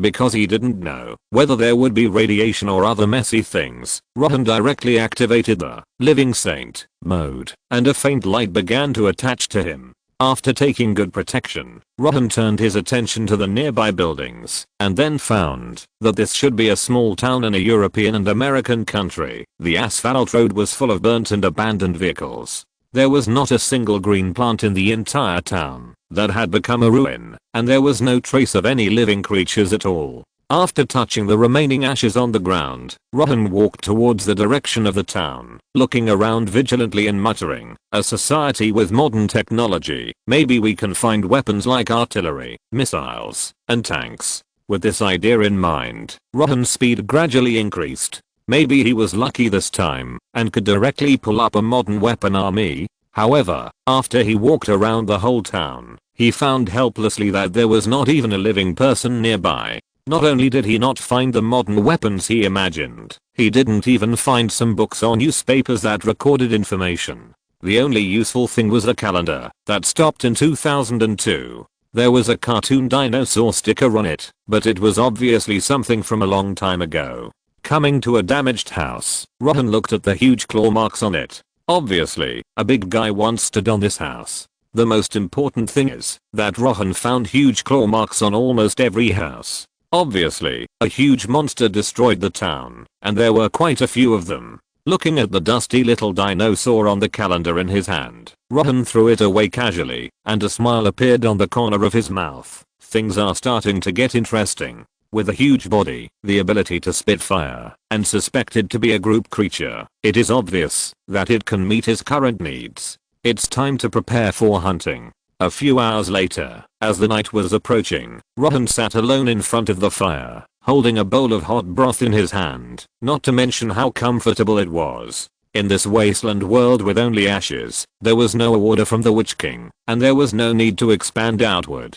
He only needed to keep searching for traces of living things. If this world really had no living things at all, or if it was a world where only monsters existed, then he could only choose to give up this world after catching the monsters. Although this was once a world with modern technology, Rohan did not meet a single living person along the way, and he did not even see a monster. If the whole world has become like this, then the cost of rebuilding the world is too high, and it is not worth Rohan's investment in manpower costs. After all, isn't it more convenient to find a magic-free world with abundant supplies, but low combat effectiveness than to rebuild a new world? After drinking the broth in his hand, Rohan slowly closed his eyes and entered Dream Replay to continue practicing his alchemy. In the Dream Laboratory, he has been able to embed the magic rune of Bloodlord Domination, Honoring, but Rohan is not satisfied with this. He knows very well that external objects such as rings and crowns are easy to take off.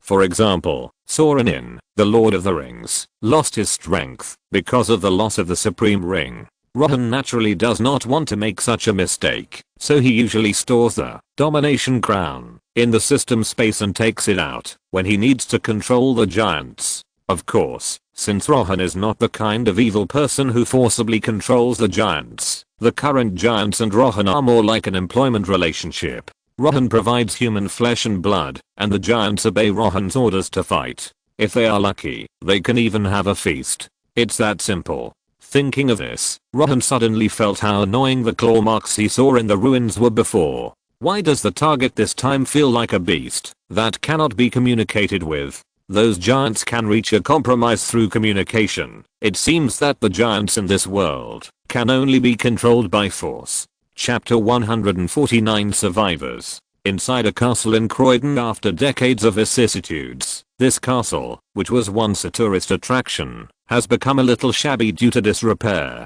However, in this wasteland that has turned into ashes, a stone castle that can withstand the severe cold and is durable is one of the few homes that can give survivors a sense of security. Dadada everyone dig quickly, we must dig a tunnel before winter comes. Deep in the castle, dozens of survivors are digging tunnels under the leadership of a middle-aged man. It is not difficult to see from the numb expressions on the faces of these survivors that they have long lost hope for their future lives, but the desire to survive drives them to keep digging. They want to dig a cave that is safe enough until they can safely avoid the attacks of the monsters outside and survive this cold winter. The leading middle-aged man looked at these people who were working hard with satisfaction and then picked up an iron pickaxe to join in the digging. He and the engineer have calculated that the surrounding stone walls and water pipes are enough to withstand the high temperature of 1200 degrees, which can completely allow them to survive the severe cold winter. As long as they can hold on, humans will surely defeat these monsters. Quinn. Suddenly, a guard on duty entered the tunnel with a rifle and shouted to the middle-aged man who was busy digging, "Eddie has gone crazy again. He wants to take people to pick the fruits in the orchard. Damn, he will destroy all of us." Hearing that someone was going to pick their few fruits, the man named Quinn hurriedly stuffed the pickaxe in his hand to the young man next to him, and then ran out of the tunnel. Those were food for winter storage, and half of them were not yet ripe. Picking them now would be like killing the goose that lays the golden eggs. After arriving at the garage outside the castle, Quinn saw a bald man preparing to get in the car with several women and children, so he hurried forward and shouted, "Hey, what are you doing?" Hearing Quinn's angry roar, Eddie, who was saying goodbye to the children, turned around and responded as a matter of course, "I'm taking people to the orchard. You can't stop me, Quinn." "No, we've said before that more than half of the fruits are not ripe. Without seeds, we can't plant next season. I'm afraid we can't survive the next season, and we'll all starve to death." Looking at Eddie's face full of anger, Quinn suppressed his anger, pulled out the key from the car, and retorted, "How can we not survive? As long as we unite, we will be able to outlast those monsters. Children can't eat hope as food, Quinn. I've been following your advice for the past 8 years, but what is the result? My wife and 2 children all died on the way. I don't want to lose my only child again. Give me the key." Looking at Eddie with red eyes, the guards and residents around him fell silent. 28 years had passed. Who has not lost a family member? Quinn looked at the young girl behind Eddie and hesitated. But when he thought of the dozens of children in the castle, he said, "Even if this is the case, Eddie, I will keep the key. You are not allowed to pay attention to the orchard again." After a fierce quarrel, Quinn left the warehouse with the car keys. This was his responsibility as a leader. Looking at Quinn's gradually receding figure, the pleading in Eddie's eyes was gradually replaced by a ray of cold light. For his children to live, he didn't mind sacrificing others. After returning to the castle, Quinn put the key in his room, and then continued to return to the tunnel, to lead the residents, to continue digging the tunnel. Winter is coming, and he has too many things to do. Besides, with the help of the lighthouse guard, he is not worried that Eddie will take people away. However, if nothing unexpected happens, accidents will always happen. Late at night, Quinn was lying in bed enjoying a moment of peace, but the whistling wind outside the window made him feel uneasy. It's like that, too much like that. For a moment, Quinn couldn't help but recall the scene when he first encountered those monsters, 20 years ago. On a sunny morning, he received a notice of tuition increase and was heading to the current construction site to discuss the tuition with his mother, who was busy excavating ancient ruins. However, a group of ancient monsters that fell into a deep sleep for unknown reasons were awakened by the sound of construction machinery and burned all the workers on the scene to death. That was the first time he witnessed those terrifying monsters. The long claws as sharp as sickles could easily tear the excavator in half, and the huge body could crush the construction vehicle to pieces, not to mention the flames that were enough to melt steel. The garrison in London quickly used missiles and artillery fire to eliminate the first monster that rushed out of the pit, but before they could be happy, they saw thousands of monsters pouring out of the mine in horror. They are like shadows hidden in the deepest part of the world. Every time they wake up from their slumber, they will turn everything in the world into ashes. They feed on ashes. The most terrifying thing is their super reproduction ability. Even if countries use nuclear weapons, they cannot compete with their super reproduction ability. Every time a monster is killed, humans will pay the casualties of hundreds of compatriots, and there are millions of such monsters in the world. 20 years have passed, and all the remaining humans can only live under the shadow of monsters, trembling in the face of despair. But with a scarcity of food, those monsters have begun to cannibalize each other. As long as they can last longer than the monsters, one day, the world will return to the embrace of humans. Another gust of cold wind blew, and Quinn was directly awakened from the nightmare. After confirming the safety of the castle, he couldn't help getting up and going to the stove to prepare a cup of hot tea to warm his body. Dada dada. Suddenly, there was a rapid sound from the dozer at the head of the bed, and then a shrill alarm sounded throughout the castle. Quinn, who was pouring tea, had his pupils shrink. He threw down the teapot and rushed out the door, shouting to the adults who were also rushing out of the room, "Take the children to the basement, remember to keep order, and hurry up." Quinn, in the orchard.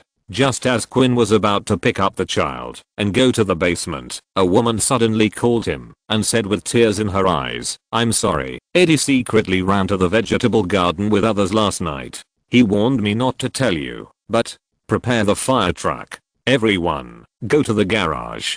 As soon as the voice fell, Quinn hurriedly led people to run towards the garage, ready to risk his life to go to the orchard to save people. It was not because Eddie was so important, but because if the monster noticed Eddie, all their food for the winter would be gone. Chapter 155 Dragon Empire. In the orchard a few kilometers away from the castle, Several young people who followed Eddie were feasting. Because Quinn adopted a rationing system, most of the food was given to the growing children, causing these young people to always be half hungry and half full. They didn't care about seeds in the future. At this time, they only saw the orchard full of juicy tomatoes and cabbages, which were rare delicacies in the past. Although they were a little puzzled why there were traces of picking on the fruit trees, they couldn't care less now. Seeing that everyone was busy eating, Eddie looked at the sparrows in the sky nervously. These birds can always find the traces of those monsters at the first time. As long as they find monsters, they will make sharp calls to warn their companions around.